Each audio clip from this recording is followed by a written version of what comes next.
आज की कहानी प्रिंस वैन की है, जो कि अपने किंगडम पर रूल कर रहा होता है, लेकिन उसको ये सब बिल्कुल भी पसंद नहीं होता है। वो बस एक नॉर्मल लाइफ जीना चाहता है, लेकिन वो एक जीनियस होता है, इसलिए वो अपने किंगडम को हर मुश्किल से प्रोटेक्ट कर लेता है। उसके बाद हम देखते हैं कि कुछ जनरल वैन के पास आते हैं और उसके काम की तारीफ कर रहे होते हैं कि आपने इस किंगडम को अच्छे से मैनेज किया, जिस पर वैन उन सभी से कहता है कि मैं ये सब सिर्फ आपकी मदद से ही कर पाया हूँ। और जनरल प्रिंस से कहता है कि आप सच में एक जीनियस हो, आगे चलकर आप अच्छे रूलर बन सकते हो। और इतना कहने के बाद वो वहाँ से चले जाते हैं। फिर वैन अपनी असिस्टेंट निनोम से कहते कि मैं इन सब से बहुत ही ज्यादा परेशान हो चुका हूँ, इसलिए मैं जल्दी से इस किंगडम को बेचकर यहाँ से भागना चाहता हूँ। निनोम वैन से कहती कि तुम्हें इस तरह की बात नहीं करनी चाहिए। और वैन उससे कहता है कि मेरे फादर बीमार हो गए हैं, जिस वजह से मुझे ये सब काम करने पड़ रहे हैं, और वैसे भी इस किंगडम की हालत बहुत ही खराब है। मैंने सभी को झूठ कहा है, तुम्हें तो पता ही नाटरा किंगडम असल में एक छोटा सा किंगडम है। इसके चारों साइड पर माउंटेन है और यहाँ पर ज्यादा टाइम विंटर का मौसम होता है। वैसे भी हमारा नेशन बहुत ही गरीब है और यहाँ पर डेवलप करने के लिए किसी भी तरह की इंडस्ट्री भी नहीं है। हमारा नेशन कभी भी खत्म हो सकता है, इसलिए मैं इसको स्ट्रॉन्ग बनाना चाहता हूँ ताकि मैं इसको बहुत ही सारे पैसों में बेच सकूं।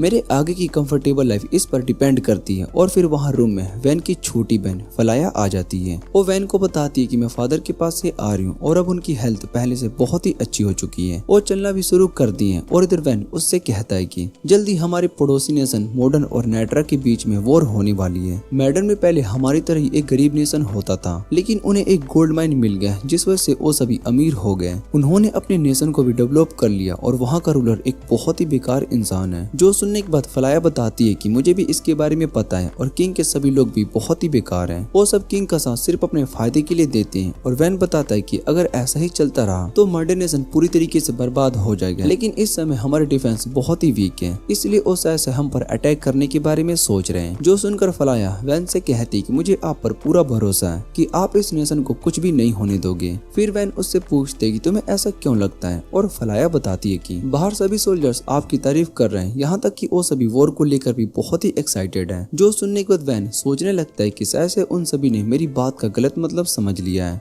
फलाया कहती कि वो सभी के लिए प्रे करेगी। और वैन सोच रहा होता है कि इन सभी को शायद से इस बारे में नहीं पता होगा कि वॉर में बहुत ही ज्यादा पैसे लगते हैं। उसके बाद वैन अपनी आर्मी के साथ बैटलफील्ड पर आ जाता है, जहाँ वो कहता है कि हमारी आर्मी में टोटल 6000 सोल्जर्स हैं और मॉडर्न की आर्मी में 7000 सोल्जर, इसलिए हमारा उनसे जीतना इम्पॉसिबल है और हम कुछ देर तक फाइट करने के बाद उनसे हार मान लेंगे। फिर कमांडर वैन से कहता है कि हमारी आर्मी रेडी है, वॉर से पहले आप उन्हें कोई स्पीच दें, क्योंकि वॉर में फिजिकल स्ट्रेंथ से ज्यादा मेंटल स्ट्रेंथ की जरूरत होती है और ये हमारी आर्मी के लिए उनका फर्स्ट वॉर होने वाला है, इसलिए वो सभी बहुत ही नर्वस है। और वैन देखते है कि सोल्जर बहुत ही डरे हुए हैं। फिर वो एक सोल्जर को देखते हैं जिसने की अपना स्पीयर उल्टा पकड़ा होता है और वैन उसका नाम लेता है और उसको अपना स्पीयर सीधा करने के लिए कहता है। जो सुनकर वो सोल्जर माफी मांगता है और अपना स्पीयर सीधा करता है और बाकी सभी सोल्जर उस पर हंसने लगते हैं, जो देखकर वैन सोचता है कि शायद से ये उतना नर्वस नहीं होंगे। फिर वैन उन सभी को स्पीच देता है। वैन कहता है कि आज तुम सभी का फर्स्ट बैटल होने वाला है और हमें सबसे कमजोर आर्मी कहा जाता है, इसलिए मैं आज इस वॉर को जीतने वाला हूँ और सभी को प्रूफ कर देंगे कि हम सभी स्ट्रॉन्ग आर्मी है। वैन की बातें सुनने के बाद सभी सोल्जर बहुत ही जोश में आ जाते हैं और कमांडर उन्हें देखकर बहुत ही हैरान हो जाता है। फिर कमांडर वैन से कहता है कि आपने बहुत ही अच्छी स्पीच दी है और क्या तुमने पहले से ये सब प्लान किया था। वैन बताता है कि हमारे पास टोटल 10,000 सोल्जर्स हैं और उन सभी को एम्पायर में ट्रेन किया गया है। वो सभी पहले से बहुत ही स्ट्रॉन्ग हैं, बस उनमें थोड़े जोश की कमी थी, इसलिए मैंने उन सभी को मोटिवेट किया। उसके बाद हम मॉडर्न के कमांडर को देखते हैं और अपने सोल्जर से कहते हैं कि नेट्रा की आर्मी सबसे कमजोर है, तुम्हें उन सभी को खत्म करना है। और उसके बाद दोनों नेशन के बीच में वॉर शुरू हो जाती है। कमांडर और वैन दोनों को देखकर बहुत ही हैरान हो जाते हैं। नेट्रा की आर्मी असल में मॉडर्न आर्मी पर भारी पड़ रही होती है। कमांडर वैन को बताता है कि आपकी स्पीच के बाद सभी सोल्जर्स कुछ ज्यादा ही जोश में आ चुके हैं। फिर कमांडर याद करता है कि कुछ दिन पहले अंपायर से बैटल आई थी और वैन ने उसको अपनी मदद के लिए मना लिया था। वैन बैंडल से अंपायर का सपोर्ट और अपने सोल्जर को ट्रेन करने के लिए कहता है और बैंडल उसको सपोर्ट करने के लिए मान जाती है। जिसके बाद नेट्रा के सोल्जर को इंपीरियल आर्मी ने ट्रेन किया और उन्हें बहुत ही स्ट्रॉन्ग वेपन और आर्मर भी दिए। वैन कहता है कि हमारे सोल्जर को सबसे स्ट्रॉन्ग आर्मी ने ट्रेन किया है, इसलिए उन्हें हराना इतना आसान भी नहीं है। फिर वहाँ पर एक सोल्जर आकर कमांडर को बताता है कि मॉडर्न की आर्मी अब हम पर भारी पड़ रही है। जो सुनकर कमांडर वैन को बताता है कि भले हमने अपनी आर्मी को बहुत ही अच्छी ट्रेनिंग और वेपन्स दिए हों, लेकिन असल में वो सभी पहली बार फाइट कर रहे हैं और उन्होंने इससे पहले किसी भी तरह की लड़ाई नहीं लड़ी है, इसलिए उनके लिए ये वॉर सच में बहुत ही मुश्किल होने वाला है। और वैन सोचता है कि अगर मॉडर्न के कमांडर को ये बात पता चल गई तो हमारे लिए ये बहुत ही बुरा होगा। और इधर मॉडर्न का कमांडर अपने सोल्जर से कहता है कि हम दोनों साइड से नेट्रा की आर्मी आर्मी को कवर करेंगे, फिर सीधा उनके लीडर पर अटैक करके उन्हें हरा देंगे। और इतना कहने के बाद कमांडर खुद अपनी आर्मी के साथ वैन पर अटैक करने के लिए आ जाता है। वैन मॉडर्न आर्मी को आता देखकर पीछे माउंटेन्स की तरफ जाने लगता है, जो देखकर मॉडर्न का कमांडर कहता है कि ये सब तो हमसे डर रहे हैं। वो भी वैन के पीछे जाने लगता है और तभी ऊपर पहाड़ पर नैनून बहुत ही सारे सोल्जर के साथ आ जाती है, जिसे देखकर वैन कहता है कि ये मॉडर्न आर्मी सच में बहुत ही बेवकूफ है। और उसके बाद सभी सोल्जर्स ऊपर से मॉडर्न आर्मी पर अटैक करना शुरू कर देते हैं। मॉडर्न के सोल्जर अपने कमांडर को प्रोटेक्ट करने लगते हैं और ये देखने पर नैनून उन सभी पर अटैक करके उन्हें मार देती है। वो मॉडर्न के कमांडर का एक हाथ भी काट देती है और उससे कहते हैं कि तुम अपनी हार मान लो, हम तुम्हें जिंदा छोड़ देंगे। और ये सुनने के बाद कमांडर नैनून से कहता है कि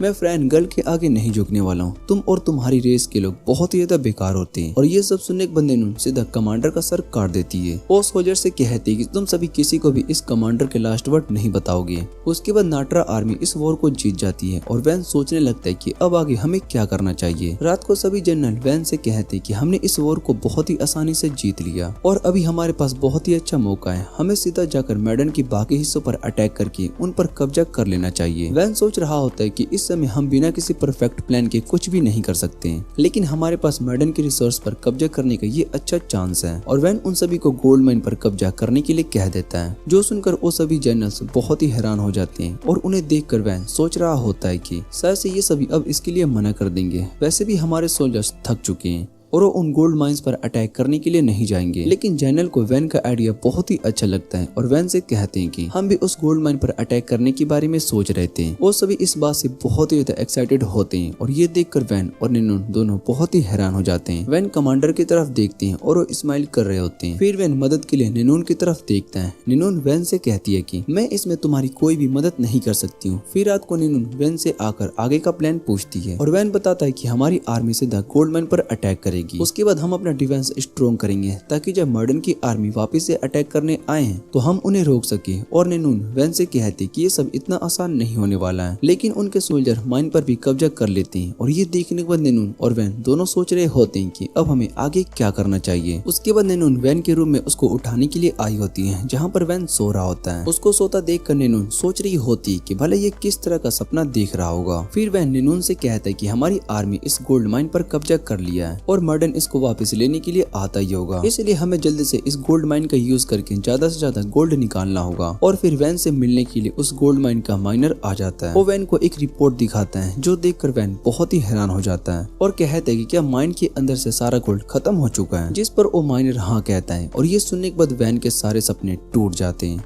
और दूसरी तरफ मॉडर्न का किंग अपनी इस हार से बहुत ही गुस्सा होता है। वो अपने जनरल से कह रहा होता है कि नेट्रा किंगडम में हमारी गोल्ड माइन पर भी कब्जा कर लिया गया है और हम सब कुछ भी नहीं कर पाए। तभी एक जनरल किंग से कहता है कि हम नेट्रा किंगडम से अपनी गोल्ड माइन वापस लेकर रहेंगे, इसलिए आपको परेशान होने की जरूरत नहीं है। और इस बार हमारी आर्मी को न्यू जनरल डेविड लीड करेगा और उसके साथ 30,000 सोल्जर्स जाएंगे। जो सुनने के बाद दूसरा जनरल कहता है कि इतने सारे सोल्जर को वहाँ पर भेजना सही नहीं होगा, जिस पर वो बताता है कि हमें उस माइन को जल्दी से वापस लेना होगा ताकि वो और नेशन वहाँ पर अटैक ना कर दे और ये काम एक वीक के अंदर पूरा हो जाएगा। और इधर वैन उदास बैठा होता है। नैनून वैन से कहती है कि तुम्हें इस तरह से लेजी नहीं होना चाहिए, अभी हमें बहुत ही सारे काम करने हैं। और वैन नैनून से कहता है कि मॉडर्न अपनी बड़ी आर्मी के साथ यहाँ पर अटैक करने के लिए आएगी, इसलिए हमारे लिए यही ठीक होगा कि हम इस जगह को छोड़कर चले जाएं। और नैनून कहती कि हम यहाँ से जाने की तैयारी कर देनी चाहिए, जिस पर वैन बताता है कि अगर हमने इस जगह को छोड़कर चले गए तो हमारे साथ साथ हमारे नेशन को भी बहुत ही बड़ा इंसल्ट होगी। फिर नैनून वैन से कहती कि आगे तुम क्या करने वाले हो। और वैन बताता है कि उस माइनर ने रिपोर्ट सिर्फ हमें दी थी, इसका मतलब माइन खाली है और ये बात सिर्फ हमें पता है। हम इस माइन के बदले में मैडन से बहुत ही सारे पैसे मांग सकते हैं। जो सुनकर नैनून उससे कहती है कि तुम मॉडर्न को ये खाली माइन बेचने के बारे में सोच रहे हो। वैन कहता है कि इतनी मेहनत के बाद मैं कुछ प्रॉफिट तो बना कर ही जाऊंगा। और कमांडर बाहर मॉडर्न की आर्मी को देखता है। फिर वो वैन को बताता है कि मॉडर्न की आर्मी यहाँ पर आ चुकी है और उनके पास टोटल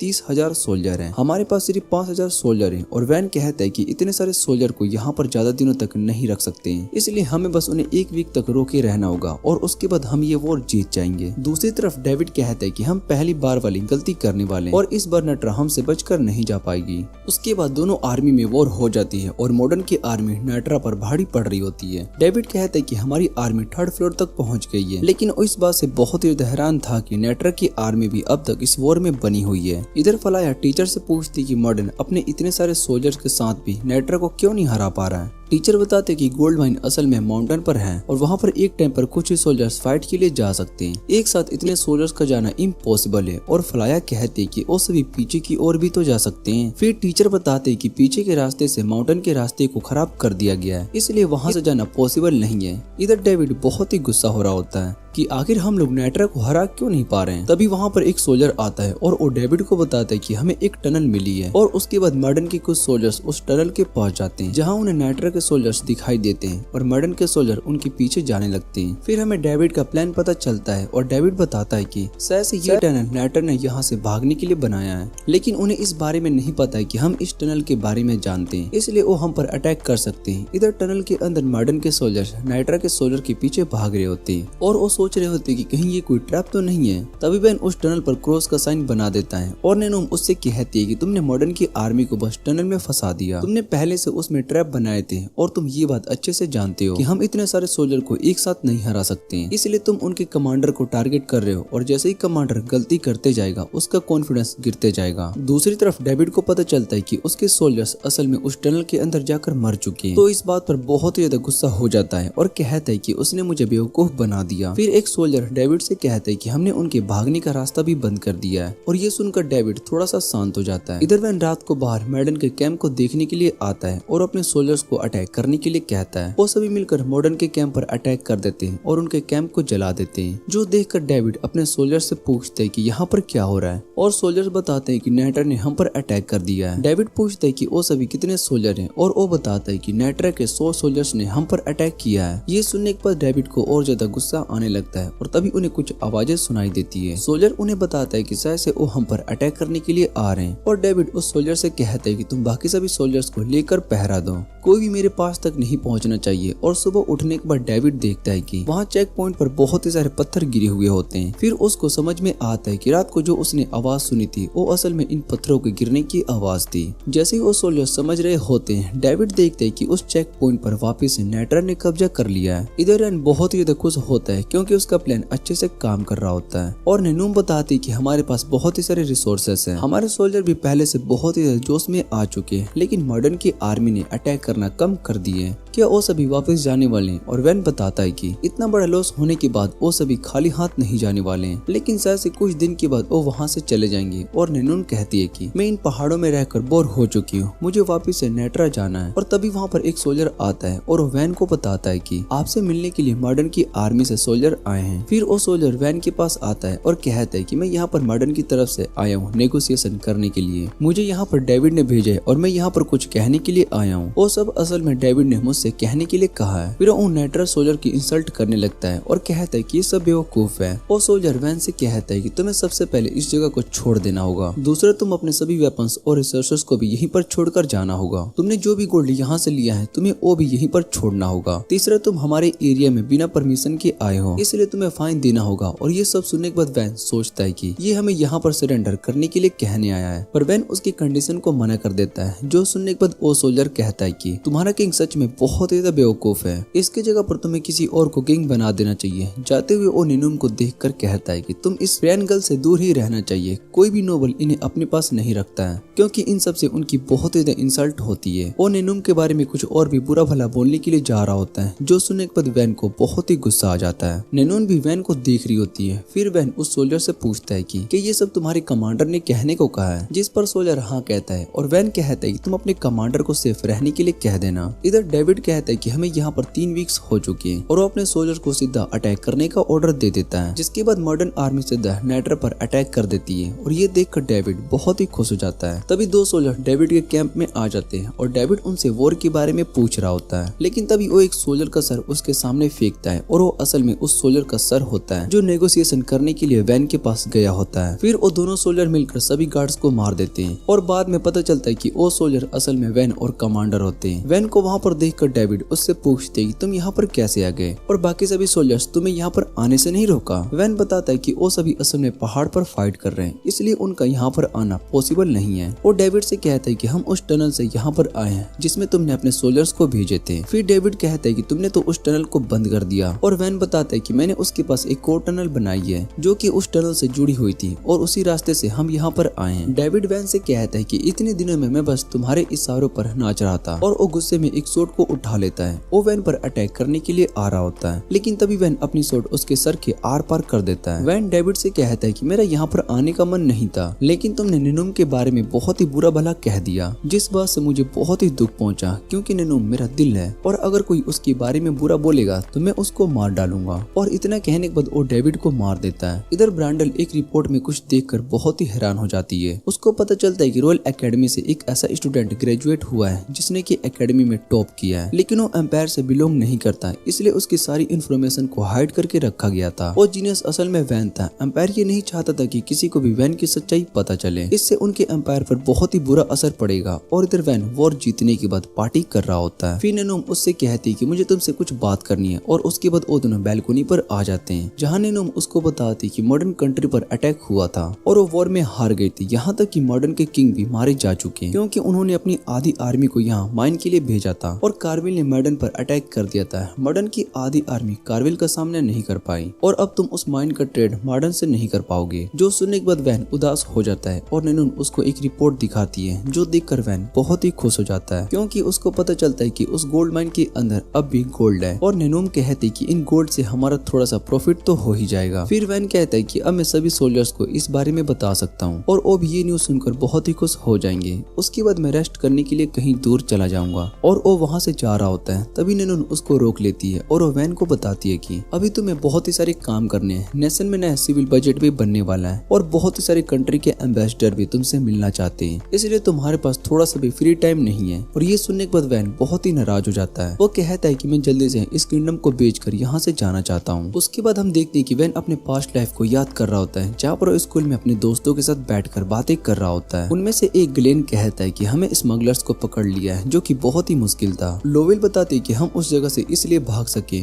क्योंकि लोगों को पहले से हमारे भागने का रास्ता बना रखा था। फिर वैन बताता है कि ये सब लोवेल का प्लान था और इसमें बहुत ही ज्यादा रिस्क भी था। वैन लोवेल से कहते हैं कि ग्रेजुएट होने के बाद तुम इस तरह के काम करना बंद कर देना। और लोवेल वैन से कहते हैं कि मैं नहीं बदलने वाली हूँ और तुमसे मिलने के लिए जरूर आऊंगी। फिर वैन की नींद खुल जाती है और निनुम को अपने सपने के बारे में बताता है कि सपने में उसने अपने स्कूल के दिनों को याद किया था। जो सुनकर निनुम कहती है कि हमारे बाकी के दोस्त इस समय क्या कर रहे होंगे, जिस पर वैन कहता है कि वो सभी अपने काम में बिजी होंगे। फिर निनुम वैन से कहती कि आज हमारे नेशन में एम्पायर से प्रिंसेस आ रही है, इसलिए हमें उनका अच्छे से वेलकम करना होगा। वैन कहता है कि वो शायद से किसी तरह का अलायंस बनाने के लिए यहाँ पर आ रही है। वैन बताता है कि किंग की डेथ हो चुकी है और उसके तीनों बेटे वैन बताता है कि किंग की डेथ हो चुकी है और उसके तीनों बेटे असल में किंग की पोजीशन के लिए आपस में लड़ रहे हैं। उसके बाद वैन और बाकी सभी इंपीरियल प्रिंसेस का वेलकम करते हैं। बटलर वैन से कहता है कि हम यहाँ पर प्रिंसेस और वैन की मैरिज प्रपोजल के लिए आए हैं और तभी प्रिंसेस बटलर को चुप रहने के लिए कहती है। उसके बाद प्रिंसेस उन्हें अपना फेस दिखाती है और वो देखकर वैन और निनुम दोनों बहुत ही हैरान हो जाते हैं, क्योंकि इंपीरियल प्रिंसेस असल में लोवेल होती है। फिर वैन अपने रूम में बहुत ही ज्यादा परेशान होता है और निनुम से कहता है कि लोवेल ने मुझे बताया था कि वो बस एक नोबल की बेटी है, पर मुझे ये नहीं पता है कि वो असल में इंपीरियल प्रिंसेस है और यहाँ पर शायद से किसी मकसद से आई है और मुझे उसका मकसद पता लगाना होगा। उसके बाद वो सभी साथ में डिनर करते हैं, जहाँ पर वैन लोवेल से उसके आने का रीजन पूछती है, क्योंकि उसको लग रहा होता है कि वो मुझसे शादी करने के लिए यहाँ पर तो नहीं आया, क्योंकि नाइट्रा किंगडम बहुत ही ज्यादा छोटा है। और लोवेल बताती है कि तुम्हारे नाइट्रा किंगडम से मॉडर्न को हरा दिया और ये बात हर जगह फैल चुकी है। मेरे भाई मुझे यहाँ पर आने से रोक रहे थे, लेकिन मेरा डिसीजन सही था। और वैन लोवेल से कहता है कि शायद से तुम्हें ज्यादा लोगों से मिलने नहीं दिया जाता है, इसलिए लोवेल को यहाँ पर इतने सारे गार्ड्स के साथ भेजा गया है। और लोवेल बताती है कि मेरे भाई ने मेरी सेफ्टी के लिए इतने सारे गार्ड्स को भेजे हैं। जो सुनकर वैन कहता है कि मैं भी एक बड़ा भाई हूँ और मुझे ये बिल्कुल सही डिसीजन लगता है। और वैन समझ जाता है कि लोवेल इतने सारे लोगों के बीच में मुझे अपना मकसद नहीं बताएगी। फिर लोवेल वैन से कहती है कि नाइट्रा में तो बहुत ही ज्यादा ठंड होती है और वैन उससे कहता है कि मैं तुम्हारे लिए कुछ गर्म कपड़े तुम्हारे रूम में भेज दूंगा। उसके बाद हम देखते हैं कि लोवेल के रूम में गार्ड्स बहुत ही ज्यादा बॉक्स लेकर आते हैं और उनके जाने के बाद लोवेल उन दोनों से कहती है कि मुझे पता है कि तुम इन बॉक्स में छुपे हुए हो, इसलिए सामने आ जाओ। और वैन और निनुम दोनों उन बॉक्स में से बाहर आते हैं और वैन निनुम से पूछते हैं कि आखिर इसको कैसे पता चला। फिर निनुम बताती कि इतने सारे बॉक्सेस को देखकर कोई भी शक कर सकता है। और वैन कहता है कि अगली बार मैं विंडो से आऊंगा, जिस पर निनुम कहती कि मैं तुम्हें ऐसा करने नहीं दूंगी। और उन दोनों को इस तरह से बातें करता देखकर लोवेल बहुत ही खुश हो जाती है। वो उन दोनों से कहती है कि तुम्हें साथ में देखकर मुझे बहुत ही अच्छा लगा। और फिर निनुम लोवेल को प्रिंसेस कहने लगती है, जो सुनकर सुनकर लोयल नैनून से कहती है कि तुम मुझे मेरे नाम से बुला सकती हो, और नैनून बताती है कि मैं तुमसे सिर्फ अकेले में ही तुम्हारे नाम से बुलाऊंगी। फिर लोयल उनसे कहती है कि तुम दोनों बिल्कुल भी नहीं बदले हो, और वैन कहता है कि मैं पहले से और ज्यादा स्मार्ट हो चुका हूँ। उसके बाद वहाँ पर ब्रेंडल आ जाती है और लोयल उससे कहती है कि अगर कोई मेरे बारे में पूछने के लिए आए तो तुम कह देना कि मैं सो चुकी हूँ। ब्रेंडल उसकी बात को मानकर वहाँ से चली जाती है और वैन लोयल से कहता है कि तुमने ब्रेंडल को यहाँ पर इस जगह की इंफॉर्मेशन के लिए भेजा था। फिर लोयल बताती है कि ब्रेंडल असल में फॉरेन अफेयर्स में काम करती है और मैंने उसको अपने अंडर रख लिया है क्योंकि मुझे पता है कि इससे मुझे बहुत ज्यादा फायदा हो सकता है। उसके बाद वैन लोयल से पूछती है कि तुम्हारे यहाँ पर आने का असली मकसद क्या है, और लोयल बताती है कि तुम्हें एम्पायर की सिचुएशन पता ही है ना। किंग के मरने के बाद मेरे तीनों भाई किंग की पोजीशन के लिए आपस में लड़ रहे हैं, इसलिए मैं चाहती हूँ कि हम दोनों मिलकर एम्पायर पर अटैक करें। जो सुनकर वैन कहता है कि तुम चाहती हो कि मैं तुम्हारी इम्प्रेस बनने में मदद करूँ, लेकिन मेरा नेशन तो बहुत ही छोटा है। जिस पर लोयल कहती है कि मुझे पता है कि एम्पायर तुम्हारे नेशन को एक अटैक में खत्म कर सकता है, लेकिन इस समय वो सभी आपस में लड़ रहे हैं, इसलिए तुम्हारे पास ये बहुत ही अच्छा मौका है एम्पायर पर कब्जा करने का। और मुझे ये बात पता है कि कोई और नेशन मेरी मदद नहीं करने वाला है, इसलिए मैं अपने दोस्तों से मदद मांगने के लिए आई हूँ। और वैन को सोच रहा होता है तभी वो नैनून की तरफ देखता है और कहता है कि इस समय मैं एक किंग हूँ, इसलिए मुझे अपने नेशन को भी मैनेज करना होगा। और लोयल बताती है कि इसमें बहुत ज्यादा थ्रिल भी है, और वैन मान जाता है। जो सुनकर नैनून सोच रही होती है कि ये दोनों एक जैसे ही हैं। और उसके बाद वैन नैनून से कहता है कि लोयल हमें अपना असली मकसद नहीं बता रही है। मुझे लगता है कि लोयल यहाँ पर इसलिए आई है क्योंकि नेट्रा में कुछ वेपन्स आ रहे हैं, लेकिन मुझे इस बात पर सिर्फ शक है। उसके बाद वहाँ पर ननाकी आ जाता है और नैनून से कहता है कि तुम फलाया ने बुलाया है। फिर नैनून फलाया से मिलने के लिए गार्डन में आ जाती है, जहाँ फलाया नैनून से कहती है कि मेरे भाई और प्रिंसेस की शादी होने वाली है, लेकिन मुझे शुरू से यही लगा कि मेरा भाई तुमसे शादी करेगा क्योंकि तुम दोनों शुरू से ही साथ हो। नैनून बताती है कि ऐसा पॉसिबल नहीं हो सकता क्योंकि मैं एक फैनल हूँ और ये सोसाइटी को मुझ जैसे कोई भी एक्सेप्ट नहीं करने वाला है। भले ही वैन मुझे पसंद करता है और अगर उसने मुझे शादी के लिए कहा तो मैं खुद की जान ले लूंगी। और ये सुनकर फलाया बहुत ही डर जाती है। फिर नैनून बात को बदलते हुए फलाया से कहती है कि तुम अपनी पढ़ाई पर फोकस नहीं कर पा रही हो, इसलिए तुम्हें अपने भाई के पास जाना चाहिए। फलाया उसको भी साथ चलने के लिए कहती है पर नैनून मना कर देती है और बताती है कि मुझे कहीं और जाना है। उसके बाद हम देखते हैं कि नैनून और लोयल दोनों साथ में नहा रहे होते हैं और वहाँ पर ब्रेंडल भी होती है। नैनून लोयल से पूछती है कि तुमने मुझे यहाँ पर क्यों बुलाया है, और लोयल कहती है कि मुझे तुमसे कुछ बात करना है। फिर ब्रेंडल उनसे उनकी एकेडमी के लाइफ के बारे में पूछती है और लोयल बताती है कि हम तीनों के अलावा हमारे ग्रुप में ग्लेन और स्टैंग नाम के 2 और मेंबर्स थे। हम सभी एकेडमी के अंदर बहुत ज्यादा फेमस भी थे, और जब किसी स्टूडेंट ने नैनून के फ्रेमैन होने पर उसकी इंसल्ट की थी तब वैन ने उसको बैटल में बहुत ही बुरी तरीके से हरा दिया था। और नैनून बताती है कि लोयल के पीछे भी बहुत ही सारे नोवेल पड़े हुए थे, लेकिन सबसे ज्यादा जो लोयल को पसंद करता था वो असल में एंजेटल का बेटा था। और लोयल बताती है कि वो मेरे पीछे पड़ा हुआ था, यहाँ तक कि वो मुझे बहुत ही सारे गिफ्ट्स भी भेजता था, लेकिन मुझे वो बिल्कुल भी पसंद नहीं था और शायद से उसको पता होगा कि मैं यहाँ पर आई हूँ। फिर नैनून एंजेटल के बारे में सोचने लगती है और दूसरी तरफ वैन अपनी बहन से पूछता है कि तुम्हें एम्पायर के बारे में पता है, जिस पर वो बताती है कि मैंने बहुत ही सारे किंगडम के बारे में पढ़ा है जिन्होंने मिलकर एक एम्पायर को बनाया है। और वैन उससे कहता है कि आज मैं तुमसे एंजेटल के बारे में बताने वाला हूँ, जिसे कि सबसे बड़ा धोखेबाज कहा जाता है। बहुत ही साल पहले जब एम्पायर ने साउथ के सभी नेशन पर कब्जा कर लिया था, वो ईस्ट के नेशन को भी अपने में शामिल करना चाहता था, और जब ये बात ईस्ट के सभी नेशन को पता चला तो उन सभी ने एक अलायंस बनाकर एम्पायर का सामना करना शुरू कर दिया। इस अलायंस के अंदर एम्पायर पूरी तरीके से खत्म नहीं हो सकता था, लेकिन तभी एंजेटल के एक राजा एम्पायर की मदद करने लगा। उसके सपोर्ट से एम्पायर को बहुत ही टाइम और स्ट्रेंथ मिली, जिसका यूज करके एम्पायर ने एक एक करके ईस्ट के सभी नेशन को खत्म कर दिया और उसको अपने कब्जे में कर लिया। उन्होंने सभी नोबल्स को भी सजा दी जो कि उनके खिलाफ थे, और इस तरह से एंजेटल और एम्पायर के बीच में अच्छे रिलेशन बन गए। लेकिन राजा के मरने के बाद उनके बेटे किंग की पोजीशन के लिए फाइट कर रहे हैं। भले ही वो एज में मुझसे बड़े हैं, लेकिन वो सभी बेवकूफ हैं। वो पूरी तरीके से आर्मी पर डिपेंड करते हैं। और उसके बाद रूम में एक गार्ड आता है और वैन को बताता है कि हमें कुछ वेपन्स मिले हैं जो शायद से बाहर के नेशन से आए, क्योंकि इस तरह के वेपन्स हमारे किंगडम में नहीं बनाए जाते। और ये सुनने के बाद वैन कहता है कि शायद से लोयल इनके पीछे हो सकती है। दूसरी तरफ हम पास्ट का सीन देखते हैं जहाँ पर लोयल वैन को देखे जा रही होती है और उससे कहती है कि तुम बहुत ज्यादा केयरफ्री रहते हो। फिर वैन लोयल से कहता है कि तुम ऐसा इसलिए कह रही हो क्योंकि तुम्हारी फैमिली तुम्हें अपनी मर्जी नहीं करने देती है। जो सुनकर लोयल उससे पूछती है कि तुम्हें भला ये बात कैसे पता चली, और वैन कहता है कि तुम हर टाइम खुद को लड़कों से कंपेयर करती रहती हो। फिर लोयल उससे पूछती कि अब मुझे क्या करना चाहिए और वैन उससे कहता है कि तुम्हें वॉर करनी चाहिए क्योंकि ये सोच असल में सोसाइटी की है। अगर तुम्हें इस सोसाइटी से लड़ना है तो तुम्हें इसके लिए बहुत ही स्ट्रॉन्ग होना होगा क्योंकि ये लड़ाई कभी आसान नहीं होती। फिर लोयल उससे पूछती क्या तुम मेरी इस लड़ाई में मदद करोगे और वैन मना कर देता है और कहता है कि मुझे बस एक केयर फ्री लाइफ चाहिए, इसलिए मैं इन सब में नहीं पढ़ने वाला हूँ, लेकिन अगर तुमने मुझे किसी तरह से इन सब में इन्वॉल्व कर दिया तो मैं शायद से तुम्हारी मदद कर सकता हूँ। फिर लोयल उसकी बातें सुनने के बाद हंसने लगती है और जब वो सोकर उठ जाती है तो ब्रेडल लोयल से कहती है कि वैन ने तुम्हें टी पर बुलाया है। जो सुनकर लोयल कहती है कि वैन को जरूर मुझसे कोई काम होगा। वो ब्रेडल से कहती है कि हम टी पर जरूर जाएंगे। उसके बाद लोयल वैन के पास आती है और उससे कहता है कि तुम यहाँ पर उस अलायंस को रोकने के लिए आई हो जिसने कि बहुत टाइम पहले एम्पायर के खिलाफ लड़ाई लड़ी थी। वो सभी किंग के मरने के बाद दोबारा से एम्पायर के खिलाफ जाने की कोशिश कर रहे हैं। जो सुनकर लोयल उससे पूछती है तुम्हें ऐसा क्यों लगता है और वैन लोयल को बताता है कि मुझे नेट्रा के अंदर बहुत ही सारे वेपन्स मिले हैं जो कि वेस्ट के नेशन में बनाए जाते हैं और तुम्हें इस बारे में पता है कि अगर सिविल वॉर हुई तो तुम इन वेपन्स का यूज अपनी सेफ्टी के लिए कर सकते हो। फिर लोयल कहती कि ऐसा भी हो सकता है कि शायद से ये वेपन्स मेरे भाई ने ऑर्डर किए होंगे और वैन बताता है कि तुम्हारे भाइयों में से किसी ने भी ये नहीं किया है क्योंकि उसमें वेपन्स पहले से डिवाइडेड है। अगर उन्होंने वेपन्स को ऑर्डर किए होते तो बहुत ही ज्यादा वेपन्स का ऑर्डर होता। वैन की बातें सुनने के बाद लोयल बताती कि उसने ये वेपन और ऑर्डर किए और वो वैन से कहती कि मैं तुमसे ज्यादा स्मार्ट नहीं हो सकती हूँ। फिर लोयल बताती कि वो सभी नेशन दोबारा से एम्पायर पर अटैक करना चाहते हैं और वैन कहता है कि अगर उन्होंने एम्पायर पर कब्जा कर लिया तो वो तीनों प्रिंस को मार देगा, यहाँ तक कि वो एम्पायर का नाम भी बदल देंगे। तुम्हें इस बारे में पता चल गया था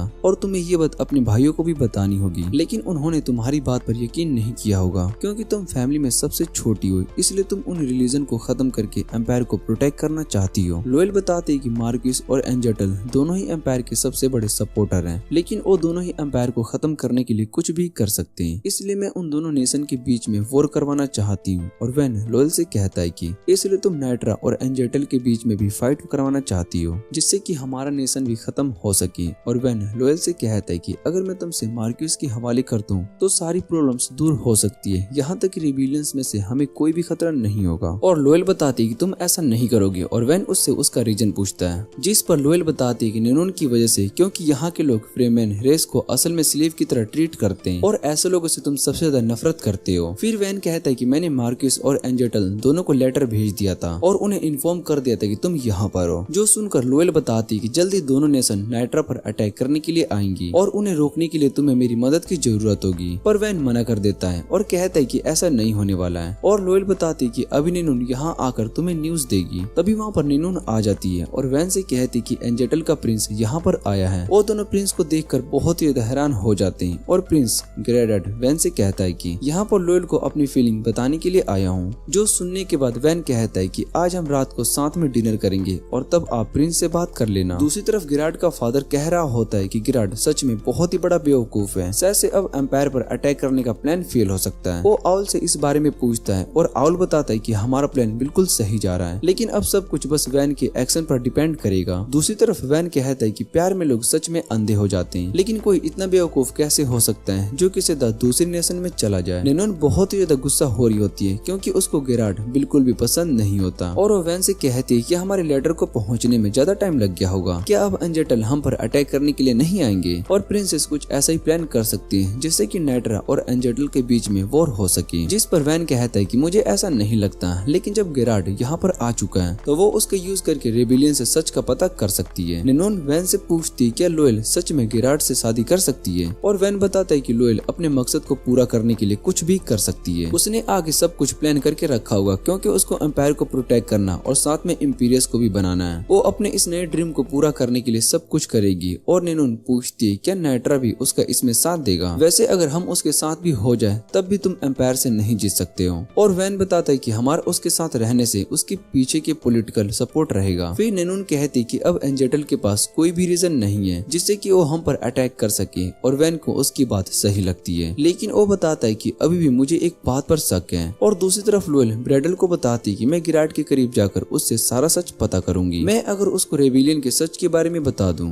और तो वो भी इन सब के खिलाफ हो जाएगा और मेरा साथ देगा। ब्रेडल लोएल से कहती कि अगर हमें गिराड का साथ मिल भी जाता है तभी हम नहीं जीत सकते, और लोएल बताती कि इसलिए हम वैन की मदद लेंगे। इधर वैन कह रहा होता है कि लोएल बाकी सभी का यूज करने वाली है और वो हमारे सोल्जर्स का भी यूज कर सकती है, लेकिन मैं अपने सोल्जर को एम्पायर के खिलाफ वॉर में नहीं भेजने वाला हूँ। और दूसरी तरफ लोएल कहती कि वैन हमें अपने सोल्जर्स नहीं देने वाला है, इसके लिए वो गिराड का पूरा फायदा उठाएगा, लेकिन मैं उसका प्लान फेल कर दूंगी। उसके बाद रात को सभी साथ में डिनर कर रहे होते हैं, जहाँ पर वैन गिराड की तारीफ किए जा रहा होता है। गिराड अपनी तारीफ सुनकर बहुत ही खुश हो रहा होता है और वैन गिराड अपनी तारीफ को सुनकर बहुत ही खुश हो रहा होता है और वैन लोएल और गिराड से कहता है कि आप दोनों को अपनी मैरिज अनाउंस कर देनी चाहिए। फिर वो लोएल की तरफ देखने लगता है और इधर लोएल बताती है कि वो एम्पायर जाते ही अनाउंस कर देगी। वो वैन को अपने साथ चलने के लिए कहती है और बताती है कि तुम्हारी वजह से ही हम दोनों मिल पाए हैं। उनकी बातें सुनने के बाद गिराड वैन से पूछते क्या तुम दोनों एक दूसरे को पहले से जानते हो, जिस पर वैन बताता है कि मैं एम्पायर में पढ़ने के लिए गया था, तब मैं लोएल से मिला था और हम दोनों ने ही साथ में पढ़ाई की है। फिर गिराड वैन से पूछते है क्या तुम्हें सोर्ड चलाना आता है, और वैन बताता है कि मैंने सोर्ड चलाना सीखा है। जो सुनकर गिराड बताता है कि मुझे भी अच्छे से सोर्ड चलाना आता है, और ये सुनने के बाद वैन और लोएल दोनों बहुत ही हैरान हो जाते हैं। वो कह रहे होते हैं कि ये पक्का झूठ बोल रहा है, और गिराड वैन को सोर्ड बैटल के लिए कहता है। इधर लोएल भी बैटल देखने के लिए बहुत ही एक्साइटेड हो जाती है, जो देखकर वैन सोचता है कि ये असल में मुझे फंसा रही है। फिर वो दोनों अपनी सोर्ड लेकर फाइट करने के लिए रेडी हो जाते हैं, और गिराड सोच रहा होता है कि मैं वैन को हरा दूंगा, जिसके बाद प्रिंसेस मुझसे इम्प्रेस हो जाएगी। और नैनून सोच रही होती है कि भला गिराड ने क्या सोचकर वैन को बैटल के लिए चैलेंज कर दिया है, वो वैन से नहीं जीत सकती है। और इधर वैन सोच रहा होता है कि मुझे गिराड को नहीं हराना है, लेकिन मैं अपने रेपुटेशन को भी नहीं गिरा सकता हूँ, इसलिए वैन मैच को ड्रॉ करने के बारे में सोचता है। जैसे ही फाइट शुरू होती है तो गिराड का पैर फंस जाता है और वो वैन पर अटैक करता है। वैन खुद को बचाने के लिए अपनी सोर्ड को ऊपर उठा लेता है, जिस वजह से गिराड की सोर्ड नीचे गिर जाती है और वो इस बैटल को हार जाता है। ये देखने के बाद लोएल सोचती है कि भला वैन को ये बैटल जीतने के लिए किसने कहा था। वैन अपनी सोर्ड को नीचे गिराने के लिए जा रही होती है कि तभी गिराड उस पर अटैक करने के लिए आ रहा होता है। वैन अपनी सोर्ड उठाने के लिए नीचे झुक जाता है और गिराड सीधा बैल्कोनी से नीचे गिर जाता है। ये देखकर सभी बहुत ही हैरान हो जाते हैं और नैनून गिराड को चेक करने के लिए आ जाती है। वैन नैनून से गिराड के बारे में पूछता है और नैनून बताती है कि गिराड मारा जा चुका है। ये सुनने के बाद वैन बहुत ही ज्यादा उदास हो जाता है, और दूसरी तरफ गिराड के फादर को भी उसकी बेटी की मौत के बारे में पता चल जाता है। वो इस पर यकीन भी नहीं कर पा रहे होते हैं और असिस्टेंट उन्हें बताता है कि हमारे सभी सोल्जर्स को नाइट्रा के लोगों ने पकड़ लिया है। वहाँ से सिर्फ एक ही सोल्जर्स बचकर आ पाया है और अभी उसकी हालत बहुत ही खराब है। किंग कहता है कि जब उसको होश आए तब तुम उससे सारी इन्फॉर्मेशन ले लेना। उसके बाद किंग सोच रहा होता है कि शायद से उसके बेटे का मर्डर हुआ है। उसके पास अब नाइट्रा से फाइट करने का रीजन भी है, और तभी वो वैन के दिए गए लेटर की ओर देखता है और वो सोच रहा होता है कि क्या प्रिंसेस लोएल को रेबिलियन के बारे में पता चल गया है और उन्होंने ही गिराड को रास्ते से हटाने के लिए उसका मर्डर कराया है। इधर आउल कह रहा होता है कि अभी हमारे रेबिलियन वाले प्लान को शुरू करने में थोड़ा सा और टाइम लग सकता है, क्योंकि एंजेटल और नाइट्रा के बीच में वॉर होने वाली है। और दूसरी तरफ ब्रैंडल लोएल से कहती है कि आपको वापस से एम्पायर चले जाना चाहिए, यहाँ पर आप सेफ नहीं हो। और लोएल उसको हक कर लेती है और उससे कहती है कि इससे पहले किसी ने भी मुझे ऐसा नहीं कहा, लेकिन ब्रैंडल उसकी बहुत ज्यादा केयर करती है। फिर लोएल ब्रैंडल से कहती है कि मुझे एम्पायर का थ्रोन भी नहीं चाहिए, मैं बस अपने होमलैंड को प्रोटेक्ट करना चाहती हूँ, इसके लिए मैं कुछ भी करने के लिए रेडी हूँ। दूसरी तरफ वैन नैनून से पूछता है कि अगर किसी किंग का बेटा दूसरा नेशन में जाता है तो उसकी मौत हो जाती है तो क्या होगा, और नैनून बताती है कि किंग को ये मर्डर लगेगा। जो सुनकर वैन बहुत ही परेशान हो जाता है। वो कहता है कि मैं तो बस गिराड और लोएल को पास लाना चाहता था, लेकिन किसे पता था कि वो बेवकूफ एक स्वॉर्ड बैटल के चक्कर में बैल्कोनी से नीचे गिरकर अपनी गर्दन तोड़ लेगा। नैनून कहती है कि अब नाइट्रा और एंजेटल के बीच में वॉर होकर रहेगी, और तभी वहाँ पर एक गार्ड आता है और वो वैन से कहता है कि प्रिंसेस आपसे मिलना चाहती है। फिर वैन सोचने लगता है कि अब शायद से लोएल उससे कुछ और डिमांड करने वाली है और वो मेरी इस सिचुएशन का फायदा जरूर उठाएगी। उसके बाद वैन लोएल से मिलने के लिए आता है और वो वैन से कहती है कि मैं अब सरेंडर कर रही हूँ। जो सुनकर वैन बहुत ही हैरान हो जाता है और लोएल बताती है कि मैं कब से सिर्फ अपने लक पर डिपेंड थी, लेकिन अब मुझे सब कुछ समझ में आ गया है, इसलिए मैंने इम्पीरियस बनने का ख्याल छोड़ दिया। मैं बस अपने एम्पायर को प्रोटेक्ट करना चाहती हूँ, और क्या तुम मेरी इसमें मदद करोगे। जिसके बाद वो सभी अब वॉर के लिए प्लान बनाने लगते हैं, और वैन बताता है कि एंजेटल की आर्मी में 4000 सोल्जर हैं, लेकिन इस समय उसका कमांडर नहीं है, और जो आर्मी को कमांड करने वाला है वो भी एक बेवकूफ इंसान है। लोएल बताती है कि उसके पास ज्यादा रिसोर्सेस भी नहीं है। फिर वो वैन से पूछती है कि तुम वॉर से इतना डरते क्यों है। वैन उसको बताता है कि मुझे वॉर से डर नहीं लगता, लेकिन प्रॉब्लम हमारा बजट है। जितना हमारे पास बजट बचा हुआ है उतने में हम बस 500 सोल्जर को ही वॉर में भेज सकते हैं। हम पहले ही मर्डन के साथ हुई वॉर में बहुत ही सारे सोल्जर्स को खो चुके हैं, और अब हमें 500 सोल्जर के साथ एंजेटल से फाइट करनी होगी। होगी। लोयल पूछती है कि हम भला इतने कम सोल्जर के साथ वॉर कैसे जीत सकते हैं, और वैन कहता है कि हम कोई ना कोई प्लान बना लेंगे जैसे कि हम एकेडमी के टाइम पर किया करते थे। और ये सुनने के बाद लोयल बहुत ही खुश हो जाती है। उसके बाद हम देखती कि वैन गिराड के फादर से मिलने के लिए आया होता है और वो किंग से कहता है कि मैं आपसे यहाँ पर फाइट करने के लिए नहीं आया हूँ। जो सुनकर किंग गुस्सा हो जाता है और वैन से कहता है कि तुमने मेरे बेटे को मारा है और मैं तुम्हें जिंदा नहीं छोड़ूंगा। फिर वैन उससे कहता है कि तुम्हारा बेटा पहले से ही मारा जा चुका है और क्या तुम और लोगों को मरता हुआ देखना चाहते हो, इसलिए हमें सबसे पहले बैठकर बात करनी चाहिए। और दूसरी तरफ आउल को भी पता चल जाता है कि वैन यहाँ पर आया है। वो अपने लोगों से पूछता है कि उसके साथ यहाँ पर कितने लोग आए हैं और गार्ड बताता है कि यहाँ पर सिर्फ 5 लोगों के साथ आया है। फिर आउल उससे पूछते कि हमारे पास अभी कितने लोग हैं और गार्ड बताता है कि हम टोटल 10 लोग हैं। जो सुनने के बाद आउल बताता है कि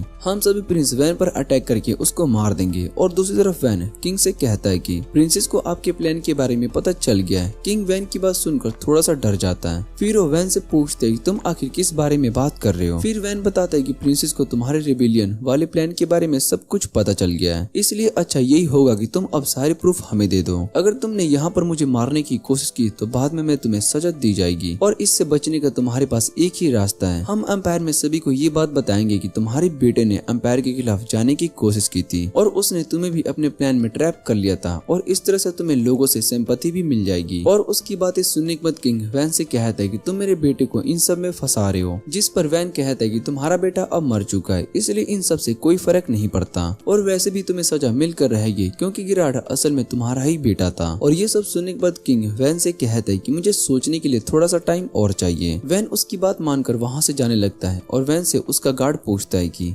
आपने किंग की बात मानकर सही किया। उसके बाद वो देखते हैं कि पूरा टाउन शांत है और तभी उसके पीछे बहुत ही सारे लोग आ जाते हैं और वैन कहता है कि अब शायद से हमें लड़ना होगा। दूसरी तरफ किंग अपने बेटे गिराड की डेड बॉडी के सामने होता है और कहता है कि मैं अपने बेटे की मौत का बदला लेकर रहूंगा। इतना कहने के बाद वो बाहर आ जाता है और अपने सोल्जर से कहता है कि तुम सभी जाओ और वैन के साथ साथ सभी लोग को मार दो। इधर वैन और उसके आदमी सभी दुश्मनों से लड़ रहे होते हैं और वैन कह रहा होता है कि इन्हें पहले से ही पता था कि हम इस रास्ते से जाने वाले हैं, इसलिए ये सभी यहाँ पर हमारा वेट कर रहे थे। लेकिन ये सब किंग के लोग नहीं है और इस समय हम टाउन के बीच में फाइट कर रहे हैं। इसका मतलब है कि किंग के गार्ड्स भी यहाँ पर आते होंगे। तभी वहाँ वैन पर कोई पीछे से अटैक करता है, लेकिन वैन उसके अटैक से बच जाता है। वो असल में आउल होता है और आउल को देखने के बाद वैन उससे कहता है कि तुम शायद से वेस्ट के स्पाई होगे जिसने की किंग को अपने रिबेलियन वाले ट्रैप में फंसाया है। ये सुनकर आउल थोड़ा सा हैरान हो जाता है, लेकिन वो वैन पर अटैक करता है और उससे कहता है कि तुम हमें नहीं रोक सकते हो, हम तुम्हें यहाँ पर मारकर जल्दी से चले जाएंगे और तुम्हारे पास कोई भी प्रूफ नहीं होगा। जो सुनकर वैन आउल से कहता है कि तुमने पहले ही अपने लोगों को किंग पर अटैक करने के लिए भेज दिया है क्योंकि तुम यहाँ पर सभी प्रूफ्स को खत्म करना चाहते हो। और आउल वैन से कहता है कि तुम और तुम्हारे लोग यहाँ पर हैं तो तुम भला उन प्रूफ्स को कैसे बचा सकते हो। जिस पर वैन कहता है कि क्या तुम्हें सच में लगता है कि मैं कुछ लोगों के साथ ही यहाँ पर आया हूँ। और ये सुनने के बाद आउल सोचता है कि हम पर भी नजर रखा जा रहा है, तभी इसको हमारे सारे प्लान के बारे में पता होगा। और दूसरी तरफ हम कुछ गार्ड्स को देख रहे होते हैं जो कि एक डोर को खोलने की कोशिश कर रहे होते हैं, लेकिन तभी वहाँ पर ननाकी आ जाता है और उनको मार देता है। और हमें पता चलता है कि वैन ने ननाकी को पहले ही एंजेटल में भेज दिया था जिससे कि वो सभी प्रूफ को बचा सके। और इधर आउल कहता है कि हमें जल्दी से वैन और उसके लोगों को मारकर यहाँ से जाना होगा। तभी वैन आउल पर एक कुनाई से अटैक करता है जिसे देखकर आउल सोचता है कि इससे मुझे ज्यादा चोट नहीं आएगी। तभी वैन कहता है कि उसमें पॉइजन लगा हुआ है और ये सुनकर आउल थोड़ा सा पीछे हट जाता है और तभी वैन उसके पीछे आकर उसका हाथ काट देता है। आउल वैन से कहता है कि रॉयल लोग कब से इस तरह के हिडन वेपन्स का यूज करने लगे और वैन बताता है कि रॉयल हर वेपन का यूज कर सकते हैं। फिर वैन आउल को बताता है कि उस कुनाई में पॉइजन नहीं लगा था